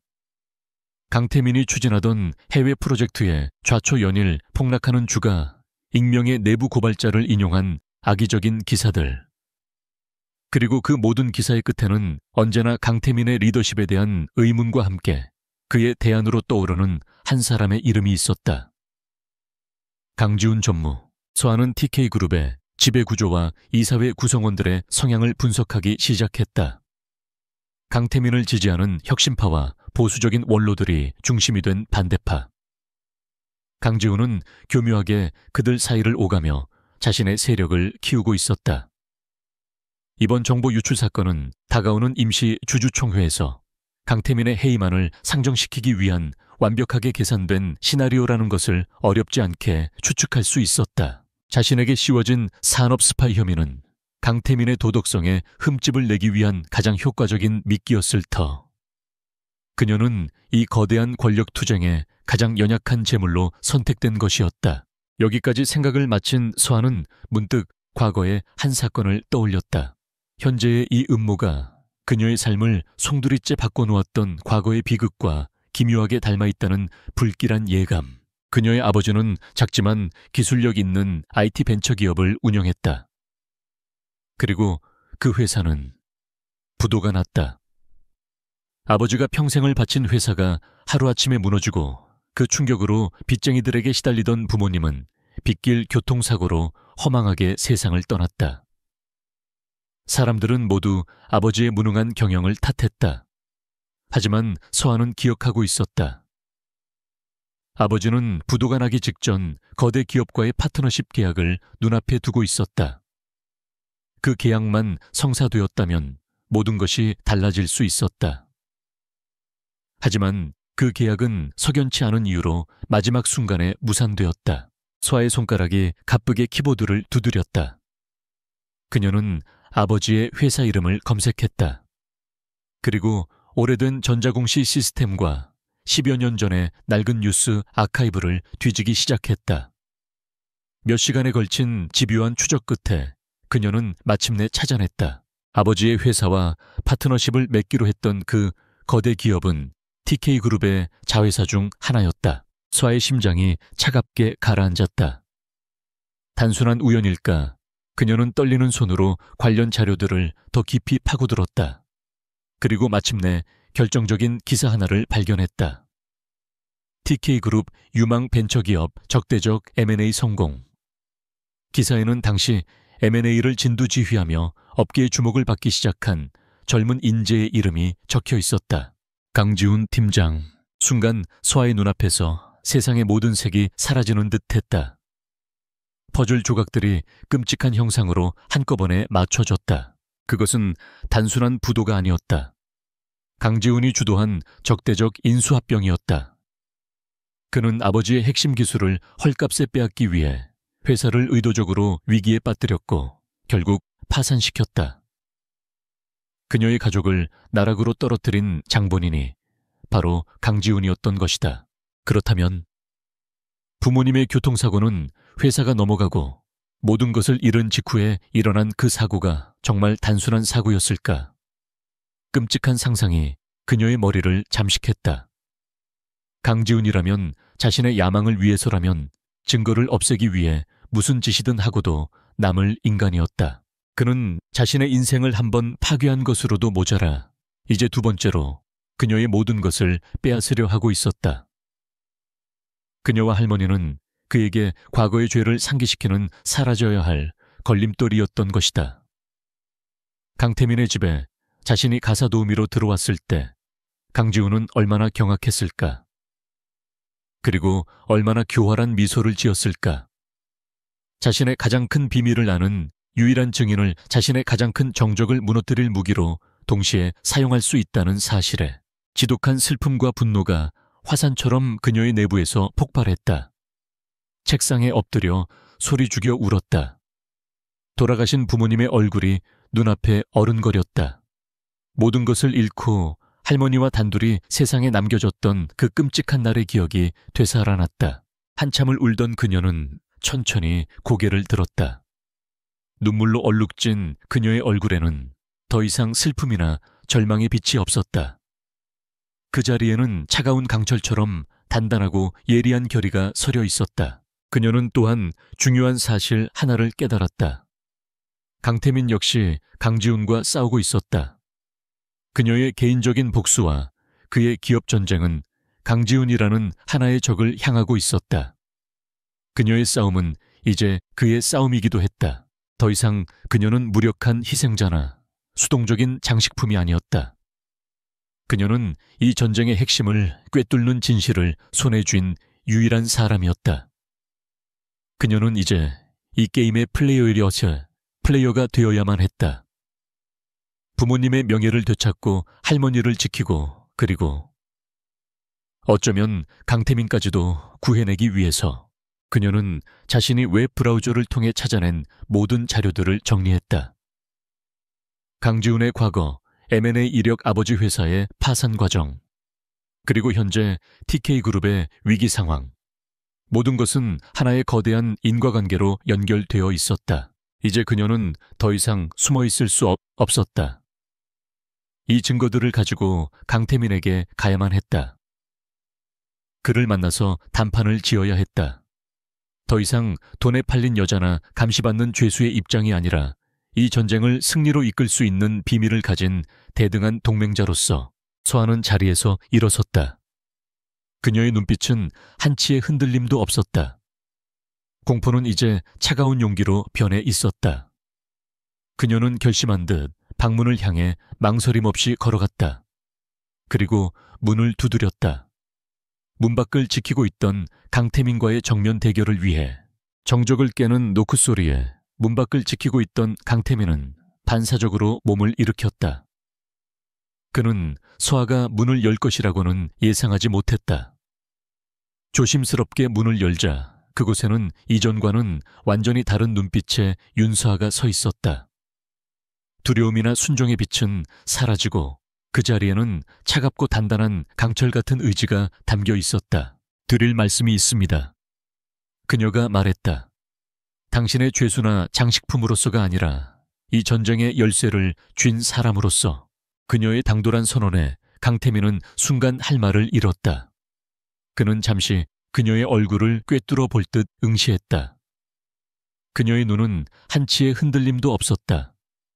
무언가 거대한 변화가 일어났음을. 직감한 그는 말없이 고개를 끄덕이고는 그녀를 자신의 개인 서재로 이끌었다. 과거 그녀가 끔찍한 진실의 첫 조각을 발견했던 바로 그 공간. 하지만 이제 서재의 공기는 달랐다. 더 이상 위압적인 권력의 공간이 아니라 진실을 마주할 심판대처럼 느껴졌다. 무서운 뜻이지. 그가 서재 문을 닫으며 물었다. 서아는 대답 대신 방 한쪽에 놓인 대형 스마트 스크린을 가리켰다. 제가 방에서 사용했던 TV를 이곳에 연결해 주세요. 보여드릴 것이 있습니다. 강태민은 잠시 망설였지만 그녀의 단호한 태도에 이내 비서를 통해 TV를 서재로 옮기도록 지시했다. 잠시 후 거대한 스크린이 그의 책상 맞은편에 자리 잡았고 서아는 익숙한 손놀림으로 자신이 밤새 정리해둔 파일들을 화면에 띄웠다. 그녀는 먼저 현재 TK그룹의 위기 상황을 브리핑하기 시작했다. 단순한 사실, 나열이 아니었다. 정보 유출의 시점, 주가 조작 패턴, 언론 플레이 방식, 그리고 이 모든 것이 주주총회에서 강태민의 해임안을 상정시키기 위해 얼마나 정교하게 설계되었는지를 조목조목 분석했다.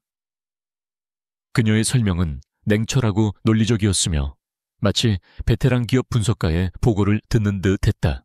강태민은 놀라움을 감추지 못했다. 가사 도우미로만 알고 있던 그녀에게 이런 날카로운 지성이 숨겨져 있을 줄이야. 그는 그녀가 한때 명문대 경영학과 수석이었다는 사실을 이미 알고 있었지만 직접 눈으로 확인하는 그녀의 능력은 상상 이상이었다. 이 모든 것의 배후에는 강지훈 전무가 있겠죠. 그녀는 담담하게 결론 내렸다. 하지만 이건 시작에 불과해요. 그의 악행은 훨씬 더 오래전부터 당신이 상상하는 것 이상으로 추악하게 이어져 왔으니까. 그리고 그녀는 두 번째 파일을 화면에 띄웠다. 그것은 10수년 전의 낡은 기업 정보와 뉴스 기사들이었다. 그녀의 아버지 윤상현 사장의 이름과 그의 작은 벤처기업 유니테크의 로고가 화면에 나타났다. 제 아버지의 회사입니다. 그녀의 목소리가 희미하게 떨렸지만 눈빛은 더욱 강렬해 내려졌다. 그녀는 유니테크가 TK그룹의 자회사에 의해 어떻게 교묘하게 자금 압박을 받고 핵심 기술 특허를 빼앗기고 결국 파산에 이르게 되었는지를 증거 자료와 함께 설명해 나갔다. 그리고 그 모든 과정을 총괄했던 책임자의 이름. 당시 M&A 팀장 강지훈. 마지막으로 그녀는 부모님의 교통사고 기사를 띄웠다. 회사가 완전히 넘어간 지 불과 일주일 뒤에 일어난 의문의 사고. 강지훈은 단순히 제 아버지를 파산시킨 게 아니에요. 그녀가 강태민을 똑바로 응시하며 말했다. 그녀의 눈에는 슬픔을 넘어선 뜨거운 분노가 이글거리고 있었다. 그는 제 가족을, 제 모든 것을 파괴했어요. 그리고 이제 당신을 파괴하기 위해 저를 또다시 이용하고 있는 거고요. 모든 설명이 끝났을 때 서재 안에는 무거운 침묵이 내려앉았다. 강태민은 충격으로 온몸이 굳어 있었다. 그는 강지훈이 온갖 더러운 수를 쓰는 인간이라는 것은 알았지만 그것이 윤서아의 가족을 파멸시킨 끔찍한 비극과 연결되어 있을 줄은 꿈에도 몰랐다. 그녀가 짊어져 온 고통의 무게, 그녀가 그에게 품었을 증오의 깊이, 그 모든 것이 해일처럼 밀려와 그의 가슴을 내리쳤다. 지독한 죄책감이 그의 숨통을 조였다. 그는 비틀거리며 그녀에게 다가섰다. 그리고 마침내 오랫동안 닫아두었던 진실의 문을 열었다. 미안하다. 그의 목소리는 쇠가 긁히는 것처럼 거칠었다. 내가 우리 집 가사 도우미로 처음 들어왔을 때 난 널 바로 알아봤어. 어릴 적 양평 별장에서 함께 놀던 울보 윤서아. 세화의 어깨가 미세하게 떨렸다. 그리고 네가 어떤 삶을 살아왔는지도 뒷조사를 통해 알게 됐지. 네 가족에게 일어났던 비극까지도. 하지만 그 배후에 지훈이가 있었을 거라고는 정말 몰랐다. 내가 너무 안일했어. 그는 고통스러운 표정으로 말을 이었다. 지훈이가 널 가만두지 않을 거라는 건 알고 있었어. 놈은 자신의 과거를 아는 사람이나 자신의 앞길에 방해가 되는 건 어떻게든 제거하는 놈이니까. 그래서 널 내 곁에 둬야겠다고 생각했다. 내 통제해 내 눈앞에 둬야만 지킬 수 있을 거라고. 정말 어리석고 오만한 생각이었지. 그의 고백은 계속되었다. 네가 할머니 수술비 때문에 나를 찾아왔던 날 난 미치는 줄 알았다. 널 돕고 싶었지만 자존심 강한 네가 그냥 주는 돈을 받을 리 없다는 걸 알았어. 그래서 그 빌어먹을 계약을 제안한 거야. 널 상처 주고 내 자신을 파괴하는 가장 끔찍하고 멍청한 방법으로. 그는 괴로운 듯 마른 세수를 했다. 펜트하우스에 널 데려온 것도 마찬가지야. 개인 비서라는 허울 좋은 이름으로 널 가둬두면 지훈이로부터 널 지킬 수 있을 거라고 믿었어. 하지만 난 또 틀렸지. 결국 넌 내 집에서 죽을 뻔했어. 난 널 지키기는커녕 더 큰 위험으로 밀어넣은 셈이야. 정말 미안하다. 그의 길고 고통스러운 고백. 그것은 서아가 그토록 듣고 싶어 했던 혹은 들어야만 했던 진실의 조각들이었다. 그가 자신을 기억하고 있었다는 사실, 자신을 지키려 했다는 사실, 그의 모든 행동이 뒤틀리고 잘못된 방식이었을지언정 그 시작은 악의가 아니었다는 것. 소아의 마음속에서 증오와 연민 분노와 이해라는 상반된 감정이 거세게 충돌했다. 그가 저지른 짓은 용서받기 힘들었다. 호텔에서의 그날 밤이 남긴 상처는 영원히 지워지지 않을 것이다. 하지만 자신을 지키기 위해 스스로 악역을 자처하며 고통받았을 그의 시간 또한 느껴졌다. 그녀는 이제 개인적인 상처에만 머물러 있을 수 없었다. 그들 앞에는 강지훈이라는 공동의 적이 거대한 괴물처럼 버티고 있었다. 당신의 사과, 지금은 받지 않겠어요. 서아가 차갑게 말했다. 모든 것이 끝나고 당신이 내게 진 빚을 제대로 갚을 기회가 온다면 그때 다시 생각해보죠. 지금은 강지훈을 무너뜨릴 방법부터 찾아야 해요. 그녀의 말에 강태민은 고개를 들었다. 그녀의 눈은 더 이상 그를 원망하고 있지 않았다. 대신 냉철한 전략가의 눈빛으로 빛나고 있었다. 그는 처음으로 그녀를 한 명의 동등한 파트셔로 마주보았다. 그래, 내 말이 맞아. 그 순간 그들 사이를 가로막고 있던 보이지 않는 벽이 허물어졌다. 고용주와 피고용인 가해자와 피해자의 관계는 끝났다. 이제 그들은 공동의 목표를 가진 동맹이었다. 어떻게 하면 좋겠나? 강태민이 처음으로 그녀에게 의견을 물었다. 수비만 해서는 안 돼요. 놈을 함정에 빠뜨려야 해요. 서아가 즉시 대답했다. 강지훈의 가장 큰 약점은 그의 오만함과 과시욕이에요. 그는 자신이 모든 것을 통제하고 있다고 믿고 있죠. 그 믿음을 역이용해야 해요. 그때부터 두 사람의 치밀한 전략회의가 시작되었다. 강태민은 TK그룹 내부의 정보와 강지훈의 인맥에 대해 털어놓았고 서아는 날카로운 분석력으로 그의 계획의 허점을 파고들고 역공의 활로를 찾아냈다. 그들은 강지훈이 주주총회에서 터뜨릴 결정적 한 방을 미리 예측하고 그것을 뒤집어 그의 모든 죄를 만천에 공개할 거대한 덫을 설계하기 시작했다. 서재의 불은 밤늦도록 꺼지지 않았다. 한때 그녀에게 감옥이자 수수께끼의 공간이었던 그곳은 이제 두 사람의 비밀스러운 전쟁 지휘 본부가 되었다. 책상 위에는 복잡한 관계도와 작전 계획들이 어지럽게 펼쳐졌다. 두 사람은 이전과는 비교할 수 없을 정도로 가까운 거리에서 서로의 눈을 보며 의견을 나누었다. 육체적 관계보다 더 깊은 지적인 교감과 신뢰가 그들 사이에 싹트고 있었다. 예상치 못했던 동맹. 비극으로 시작된 관계는 이제 공동의 운명체가 되어 거대한 악을 향한 방역을 준비하고 있었다. 강태민의 개인 서재는 완벽한 전쟁 지휘 본부로 변모했다. 밤낮의 경계는 허물어졌다.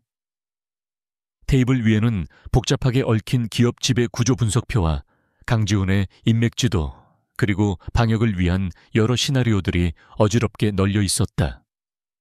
빈 커피잔과 에너지 드링크 캔들이 그들의 치열했던 밤들을 증명해주고 있었다. 윤서아와 강태민은 이제 더 이상 어색한 침묵 속에서 서로를 탐색하지 않았다. 그들은 놀라울 정도로 완벽한 파트너였다.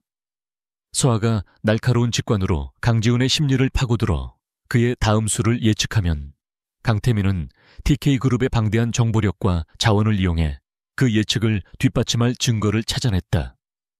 그녀가 이론적인 전략의 틀을 세우면 그는 현실적인 실행 계획으로 구체화했다.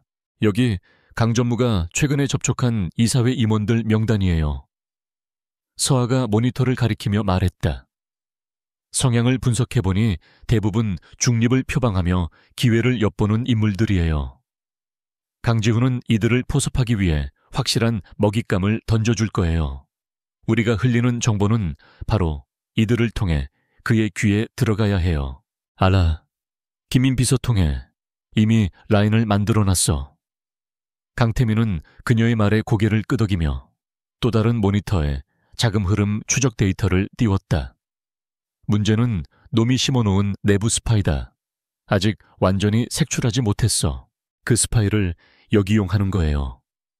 서아의 눈이 빛났다. 그에게 우리가 원하는 정보를 흘려주는 가장 완벽한 파이프라인이 될 수 있어요. 그들의 대화에는 군더더기가 없었다. 서로의 생각을 읽기라도 하는 듯 말이 채 끝나기도 전에 의도를 파악하고 다음 단계로 나아갔다. 공동의 목표를 향해 함께 나아가는 동안 그들 사이의 모든 벽은 자연스럽게 허물어졌다.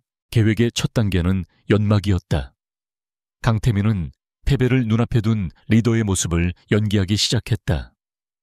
이사회에 출석한 그의 얼굴은 수척했고 보고 중에는 의도적으로 몇 가지 실수를 저질렀다. TK그룹의 주가는 연일 하락했고 강태민 리더십의 한계를 지적하는 기사가 쏟아져 나왔다. 강지훈의 사무실에는 축배를 드는 소리가 끊이지 않았다.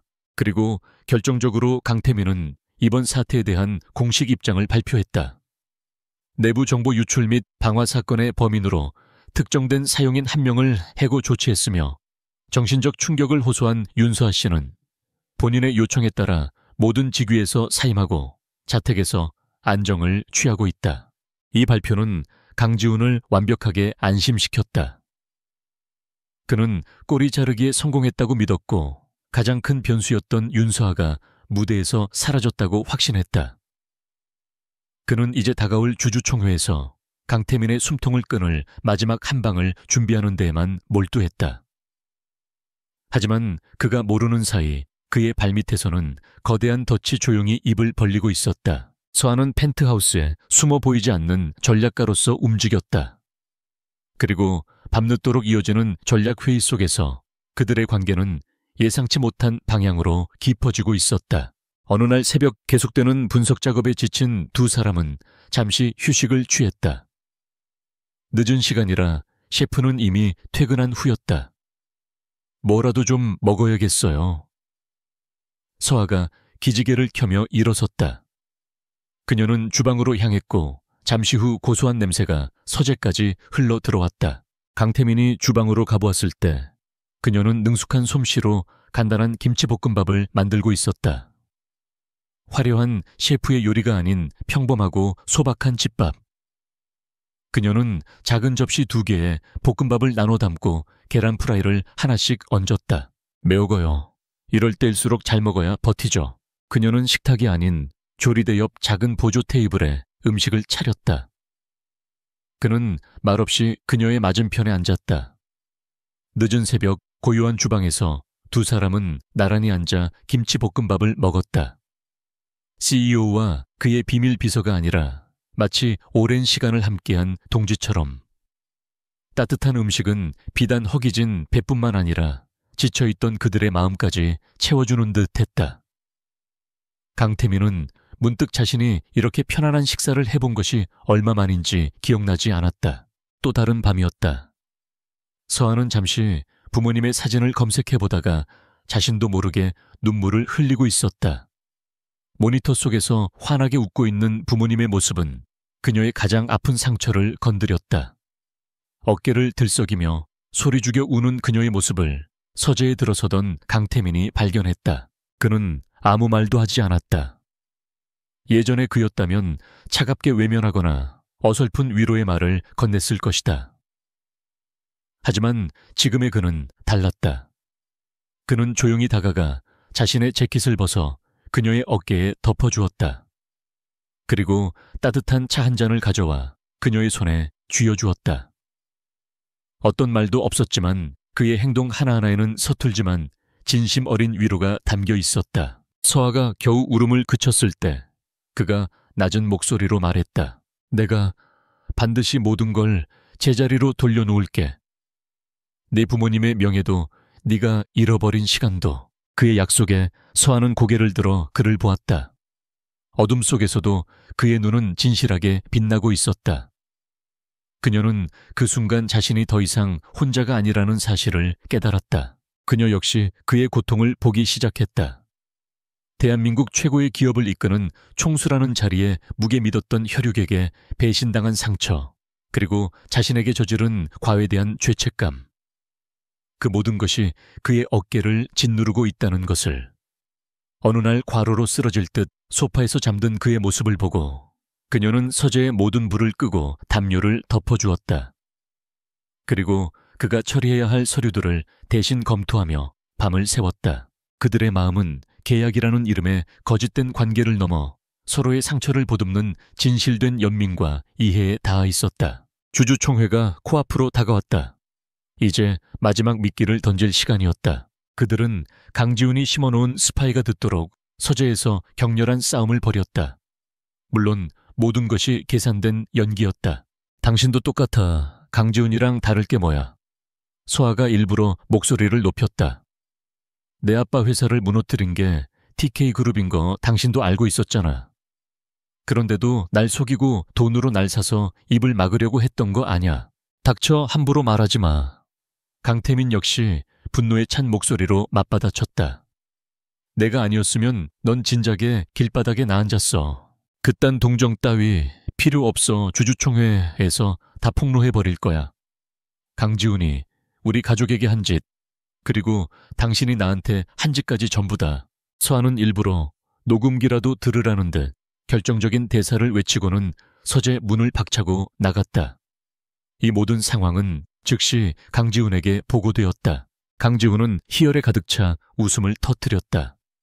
윤서아가 드디어 폭발했다. 강태민의 가장 강력한 방패이자 약점이 이제 자신에게 가장 강력한 창이 되어 돌아온 것이다. 그는 즉시 비밀리에 윤서에게 접촉했다. 세화 씨의 복수를 도와주고 싶습니다. 저와 손을 잡으시죠. 며칠 후 서아는 강지훈과의 비밀스러운 만남에 응했다. 물론 그녀의 옷 단추에는 강태민이 건네준 초소형 녹음기와 카메라가 숨겨져 있었다. 약속 장소인 한적한 호텔 라운지에 나타난 강지훈은 승자의 여유를 만끽하고 있었다. 그는 서아를 완전히 자신의 소나기에 들어온 가련한 희생양으로 취급했다. 세화 씨가 겪은 일 정말 안타깝게 생각합니다. 제 사촌 형이 그렇게 잔인한 인간인 줄은 몰랐군요. 그는 위선적인 표정으로 말했다. 주주총회에서 서아 씨가 증언만 해준다면 제가 강태민을 끌어내리고 TK그룹을 바로 세우겠습니다. 그리고 서아 씨 부모님의 억울함도 제가 회장이 된 후에 반드시 풀어드리죠. 그는 자신이 직접 작성했다는 증언 연설문과 강태민이 과거 유니테크의 M&A에 직접 관여했다는 내용으로 조작된 서류들을 그녀에게 건넸다. 그는 서아에게 복수라는 달콤한 미끼를 던지며 자신의 모든 범죄 계획과 증거 조작 사실을 술술 털어놓았다. 자신이 파놓은 함정에 스스로 걸어 들어오는 줄도 모르고 만남이 끝나고 펜트하우스로 돌아온 서아는 강태민에게 모든 녹음 파일과 증거물들을 건넸다. 이제 모든 준비는 끝났다. 강지훈을 단번에 무너뜨릴 수 있는 모든 패가 그들의 손안에 들어왔다. 주주총회 전날 밤, 서재에는 무거운 긴장감과 비장한 결의가 감돌았다. 마지막으로 모든 계획을 점검한 두 사람은 말없이 창밖의 야경을 바라보았다. 두렵지 않아 강태민이 나지막이 물었다. 서아는 고개를 돌려 그의 눈을 보았다. 그녀의 눈빛은 그 어느 때보다 차분하고 강했다. 당신과 함께라면. 그 짧은 대답에 모든 것이 담겨 있었다. 더 이상 그들은 서로에게 두려움의 존재가 아니었다. 세상에서 가장 든든한 유일한 서로의 편이었다. 결전의 날이 밝아오고 있었다. TK그룹 임시 주주총회가 열리는 컨벤션 홀에는 수백억 수천억의 자본이 만들어내는 보이지 않는 압력과 팽팽한 긴장감이 감돌았다. 플래시를 터뜨리며 진을 치고 있는 기자들의 장벽 너머로 대한민국 경제를 움직이는 거물들이 속속 모습을 드러냈다. 호라는 이미 강태민을 지지하는 소장파와 강지훈을 중심으로 뭉친 원로 및 반대파로 보이지 않는 선이 그어져 있었다. 강태민은 단상 가장 가까운 곳에 홀로 앉아 있었다. 그의 얼굴은 평소처럼 무표정했지만 그를 아는 사람들은 그가 거대한 폭풍 전야의 고요함 속에 있다는 것을 느낄 수 있었다. 반면 강지훈은 여유로운 미소를 지으며 자신을 따르는 이사들과 일일이 악수를 나누고 있었다. 그는 이미 이 전쟁의 승자가 된 듯 행동했다. 의장의 개회 선언과 함께 드디어 운명의 막이 올랐다. 몇 가지 형식적인 안건이 처리된 후 강지훈이 긴급 동의안을 발의하며 단상 위로 올라섰다. 존경하는 주주 여러분, 그리고 이사님들, 그의 목소리는 자신감과 비장함으로 가득 차 있었다. 그는 준비해온 프레젠테이션을 화면에 띄우며 강태민의 리더십을 조목조목 공격하기 시작했다. 해외 프로젝트의 실패 급락한 주가, 그리고 결정적으로 내부 정보 유출 사태. 그는 이 모든 것이 강태민 회장의 독단적이고 무능한 경영, 그리고 부도덕한 사생활에서 비롯되었다고 주장했다. 그의 연설은 선동적이고 설득력이 있었다. 장내는 술렁이기 시작했고 중립을 지키던 주주들의 마음이 그에게로 기우는 것이 느껴졌다. 강태민 회장은 더 이상 우리 TK그룹을 이끌 자격이 없습니다. 저는 오늘 이 자리에서 강태민 회장의 해임안을 공식 발의하는 바입니다. 강지훈의 선언에 장내의 긴장감은 최고조에 달했다. 그는 만족스러운 미소를 지으며 마지막 쐐기를 박을 준비를 했다. 그리고 강태민 회장의 부도덕함을 증명해줄 결정적인 증인이 이 자리에 나와 있습니다. 회장의 권력에 의해 모든 것을 빼앗기고 짓밟힌 한 피해자입니다. 윤수아 씨를 이 자리로 모시겠습니다. 모든 사람의 시선이 컨벤션 홀의 거대한 정문으로 쏠렸다. 끼익 소리와 함께 문이 열리고 그곳에 윤수아가 서 있었다. 그녀는 더 이상 초라한 가사도우미도 겁에 질린 희생양도 아니었다. 단정하지만 기품 있는 정장 차림에 고개를 꼿꼿이 세운 그녀의 모습은 마치 전쟁에 나서는 여전사 같았다. 강지훈의 입가에 승리의 미소가 걸렸다. 완벽한 마무리였다. 강태민은 흔들림 없는 눈으로 그녀를 바라보았다. 두 사람 사이에 수만 마디의 말을 대신하는 단단한 신뢰의 눈빛이 오고 갔다. 수많은 카메라 플래시와 사람들의 시선을 받으며 서하는 증인석으로 걸어나갔다. 윤수아 씨, 강지훈이 연민이 가득 담긴 목소리로 물었다. 강태민 회장이 당신에게 어떤 짓을 했는지 이 자리에서 모두에게 증언해 주십시오. 당신의 순결을 짓밟고 당신을 놀이개로 삼은 파렴치한 행위를 말입니다. 서하는 마이크를 잡았다. 잠시 장내를 둘러본 그녀의 시선이 마지막으로 강지훈에게 멈췄다. 그리고 그녀의 입에서 나온 첫마디는 모두의 예상을 뒤엎는 것이었다. 내 강태민 회장과 저 사이에 부적절한 계약이 있었던 것은 사실입니다. 장내가 술렁였다. 강지훈은 회심의 미소를 지었다. 하지만 서하의 말은 끝나지 않았다. 하지만 오늘 제가 이 자리에서 고발하려는 괴물은 강태민 회장이 아닙니다.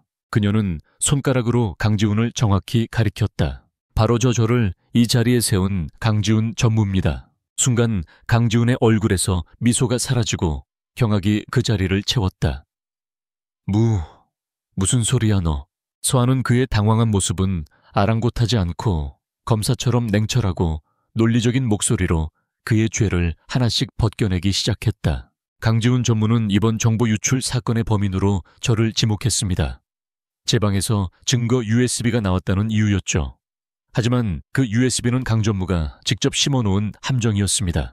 그녀는 품에서 작은 녹음기를 꺼내 재생했다. 컨벤션 홀 전체에 며칠 전 호텔 라운지에서 나눴던 강지훈의 목소리가 선명하게 울려 퍼졌다. 제가 드린 USB 그거면 됩니다. 강태민이가 당신한테 어떤 짓을 했는지 내가 써준 이 연설문대로만 읽어요. 그럼 복수는 제가 대신해 줄 테니. 강지훈의 얼굴이 하얗게 질렸다. 거짓말, 저건 조작된 거야. 하지만 서하의 폭로는 이제 시작에 불과했다. 그녀는 대형 스크린에 자신이 밤새 정리했던 자료들을 띄웠다. 강지훈 전무는 TK그룹의 주가를 폭락시키기 위해 자신이 소유한 유령 회사를 통해 해외 경쟁사에 조작된 내부 정보를 흘렸습니다. 이것이 그 증거입니다. 화면에는 강지훈의 유령 회사와 해외 경쟁사 간의 자금 거래 내역과 이메일 기록이 나타났다. 이어서 강태민의 보안팀장이 단상으로 올라와 방화 사건의 조사 결과를 발표했다. 윤수아 씨 방의 화재는 고의적인 방화였음이 명백하며 범인으로 지목된 사용인은 강지훈 전무의 사주를 받았다고 모두 자백했습니다. 여기 그 자백 영상입니다. 스크린에는 눈물을 흘리며 모든 것을 실토하는 젊은 사용인의 모습이 재생되었다. 장내는 이제 경악을 넘어 충격의 도가니에 빠졌다. 이사들은 자신들이 잠시나마 저런 악마의 말에 현혹되었다는 사실에 치를 떨었다. 그리고 마침내 서한은 마지막 비수를 꺼내 들었다. 강지훈 전무의 악행은 여기서 그치지 않습니다. 그의 첫 번째 희생자는 바로 저의 아버지였습니다. 화면이 바뀌고 10수년 전의 낡은 기사들과 유니테크의 로고가 나타났다. 서한은 떨리는 목소리로 하지만 단어 하나하나에 힘을 실어 자신의 가족이 어떻게 강지훈에 의해 파멸당했는지를 증언했다. 아버지의 꿈과 희망이 담겨있던 회사가 어떻게 그의 탐욕에 짓밟혔는지, 그리고 그로 인해 부모님을 잃고 자신과 할머니가 어떤 고통의 시간을 보내야 했는지를 그녀의 증언은 단순한 기업 비리 폭로가 아니었다. 한 인간의 탐욕이 어떻게 한 가정을 무참히 파괴했는지에 대한 피맺힌 고발이었다. 모든 것이 밝혀지자 강지훈은 이성을 잃었다. 닥쳐. 이 더러운 창녀 같은 년. 네가 감히 누굴 음해해. 그는 단상 위로 뛰어 올라가 서아에게 달려들려 했다. 그의 완벽했던 가면이 벗겨지고 추악하고 비열한 본성이 만천에 드러나는 순간이었다. 보안 요원들이 즉시 그를 제압했다. 이거 놔 강태민, 이 개자식아. 내가 너랑 전연을 전부 다 죽여버릴 거야. 그의 발악과 저주는 텅 빈 메아리가 되어 홀 안에 울려 퍼졌다. 의장은 사태의 심각성을 깨닫고 즉시 강지훈의 모든 직위 해제 및 검찰 고발을 선언했다. 모든 소동이 정리된 후 강태민이 마이크를 잡고 단상에 섰다.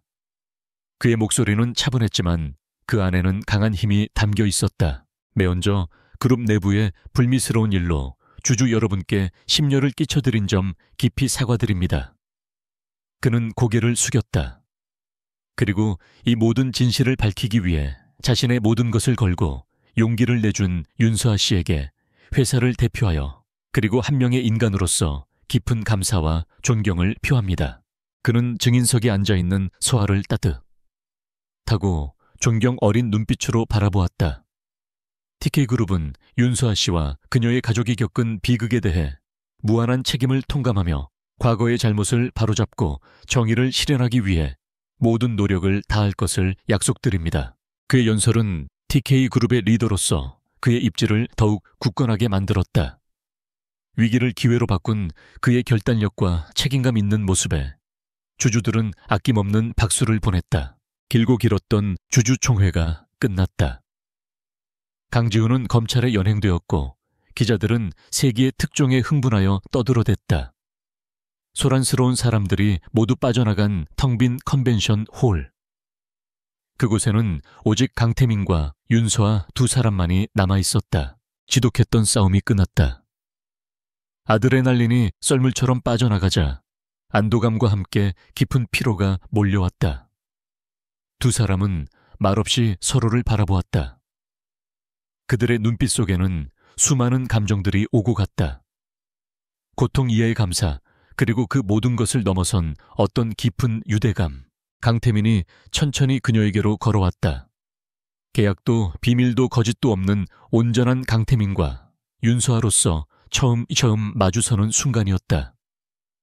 그는 그녀의 앞에 서서 세상에서 가장 소중한 것을 부르듯 그녀의 이름을 나지막이 불렀다. 세오아야. 폭풍이 지나간 고요함 속에서 그의 목소리는 그 어떤 말보다도 더 깊은 울림으로 그녀의 마음에 가닿았다. 컨벤션 홀의 텅 빈 공간 속에서 강태민이 내뱉은 그녀의 이름은 수천 개의 감정을 담은 씨앗이 되어 윤서아의 마음에 내려앉았다.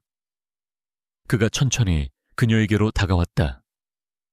상처 입은 짐승처럼 위태로워 보이면서도 평생을 찾아 헤맨 무언가를 마침내 발견한 사람처럼 간절한 눈빛이었다. 그는 그녀의 앞에 서서 손을 뻗으려다 참아 닿지 못하고 허공에서 멈췄다. 그 한순간의 망설임이 100마디의 사과보다 더 깊은 참회의 무게로 그녀에게 전해졌다. 그들은 비밀 통로를 통해 기자들을 따돌리고 펜트하우스로 돌아왔다. 차 안에서는 아무런 대화도 오고 가지 않았다. 하지만 이전의 숨막히는 침묵과는 달랐다. 그것은 모든 폭풍이 지나간 후 찾아온 모든 것을 이해하고 보듬는 평화로운 정적이었다. 차창 밖으로 스쳐 지나가는 서울의 야경은 더 이상 차갑고 위협적이지 않았다. 고된 싸움 끝에 되찾은 그들이 함께 살아갈 세상의 풍경이었다. 펜트하우스는 더 이상 황금 세 장이 아니었다.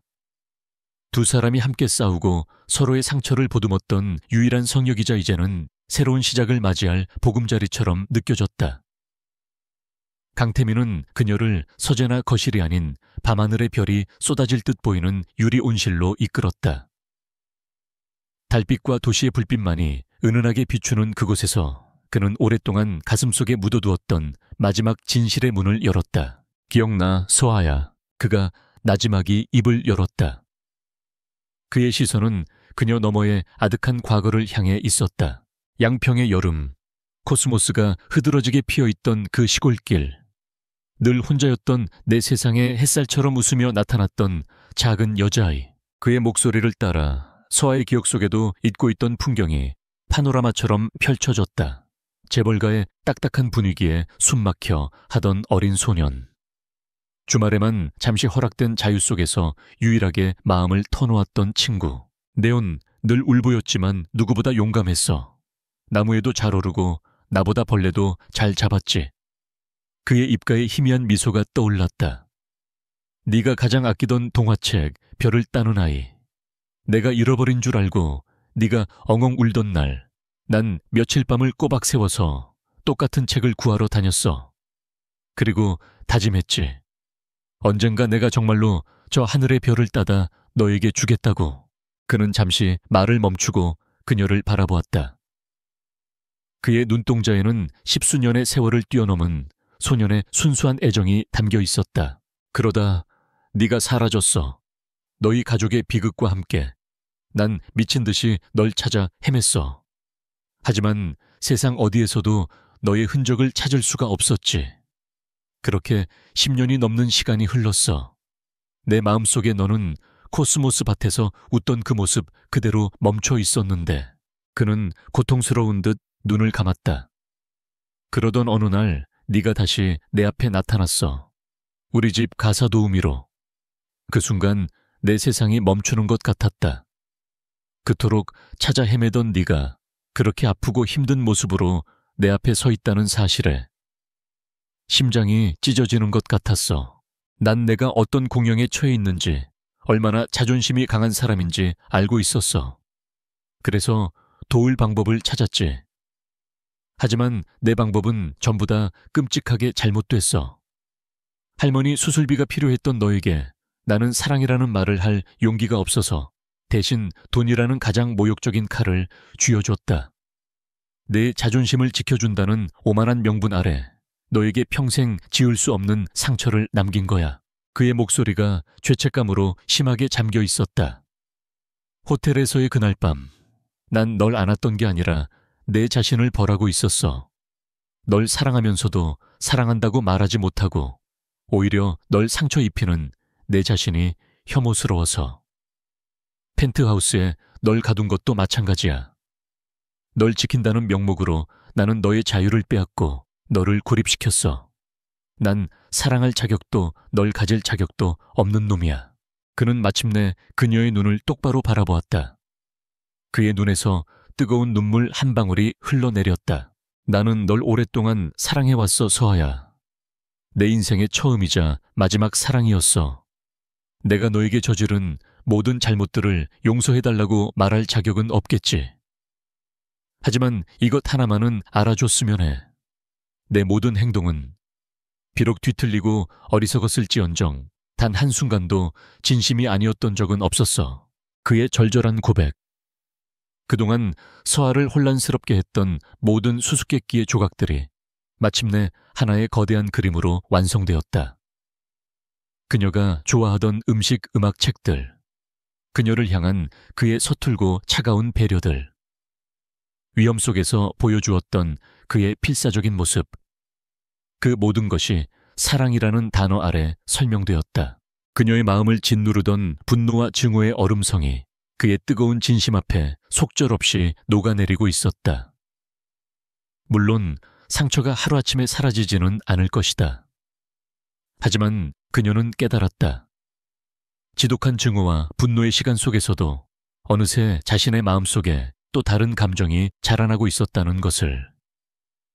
그의 지성에 대한 존경, 그가 보여준 보호에 대한 감사, 그리고 지옥 같은 싸움을 함께 헤쳐나오며 생긴 그 누구와도 나눌 수 없는 깊은 유대감. 서한은 천천히 그에게 다가가 그의 뺨에 흐르는 눈물을 부드럽게 닦아주었다. 그리고 처음으로 그녀가 먼저 그의 손을 잡았다. 당신이 준 상처 쉽게 잊을 수는 없을 거예요. 그녀의 목소리는 차분했지만 단단했다. 하지만 당신이 느꼈을 고통 또한 이제는 알 것 같아요. 그녀는 그의 손을 더욱 꽉 잡았다. 그러니 이제부터 시작해요. 돈으로 맺어진 계약 관계가 아니라 당신과 나 우리로서의 진짜 시작을.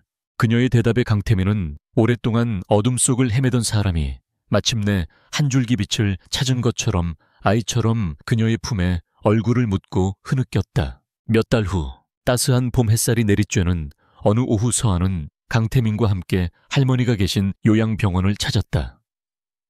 할머니는 이제 예전의 건강을 완전히 되찾아 화단에서 다른 노인들과 함께 웃음꽃을 피우고 있었다. 아이고, 우리 강서방 또 이렇게 빈손으로 오지 말라니까. 할머니는 이제 강태민을 강서방이라고 부르며 친손주처럼 대했다. 과거의 악연을 전혀 모르는 할머니의 해맑은 모습에 서아와 강태민은 마주보며 조용히 미소 지었다. 그들에게는 그것이 가장 큰 축복이자 과거의 상처를 치유하는 따뜻한 햇살이었다. 서아는 더 이상 펜트하우스에 갇힌 장식품이 아니었다. 그녀는 자신의 능력을 마음껏 펼치고 있었다. TK그룹 내에 새로 설립된 공익재단의 이사장. 그것이 그녀의 새로운 직함이었다. 재단은 과거 유니테크처럼 거대 자본의 횡포에 희생된 중소기업과 개인들을 법률적으로 지원하고 그들의 재기를 돕는 이 일을 했다. 그녀는 자신의 아픈 과거를 다른 이들의 희망을 만들어주는 데 사용하고 있었다. 그날 저녁 두 사람은 어린 시절의 추억이 담긴 양평의 한적한 강변을 나란히 걷고 있었다. 강태민은 더 이상 차가운 CEO가 아니었고 서아 역시 상처 입은 피해자가 아니었다. 그들은 서로의 가장 깊은 곳을 이해하고 서로의 부족함을 채워주는 완벽한 파트너였다. 선물이야. 강태민이 그녀에게 작은 책 한 권을 내밀었다. 낡고 해진 별을 따는 아이가 아니라 세상에 단 한 권뿐인 가죽 장정으로 특별히 제작된 책이었다. 책의 첫 장에는 이제는 제법 어른스러워진 그의 글씨체로 이렇게 적혀 있었다. 나의 유일한 별 서아에게 약속대로 내 온 마음을 담아 이 별을 바칩니다. 서아는 환하게 웃으며 그의 팔에 기댔다. 강변에는 노을이 아름답게 물들고 있었다. 길고 길었던 어둠의 터널이 끝나고 그들의 앞에는 이제 함께 걸어갈 따뜻하고 눈부신 길이 펼쳐져 있었다. 그것은 돈으로 살 수 없는 서로의 진심이 만들어낸 기적이었다.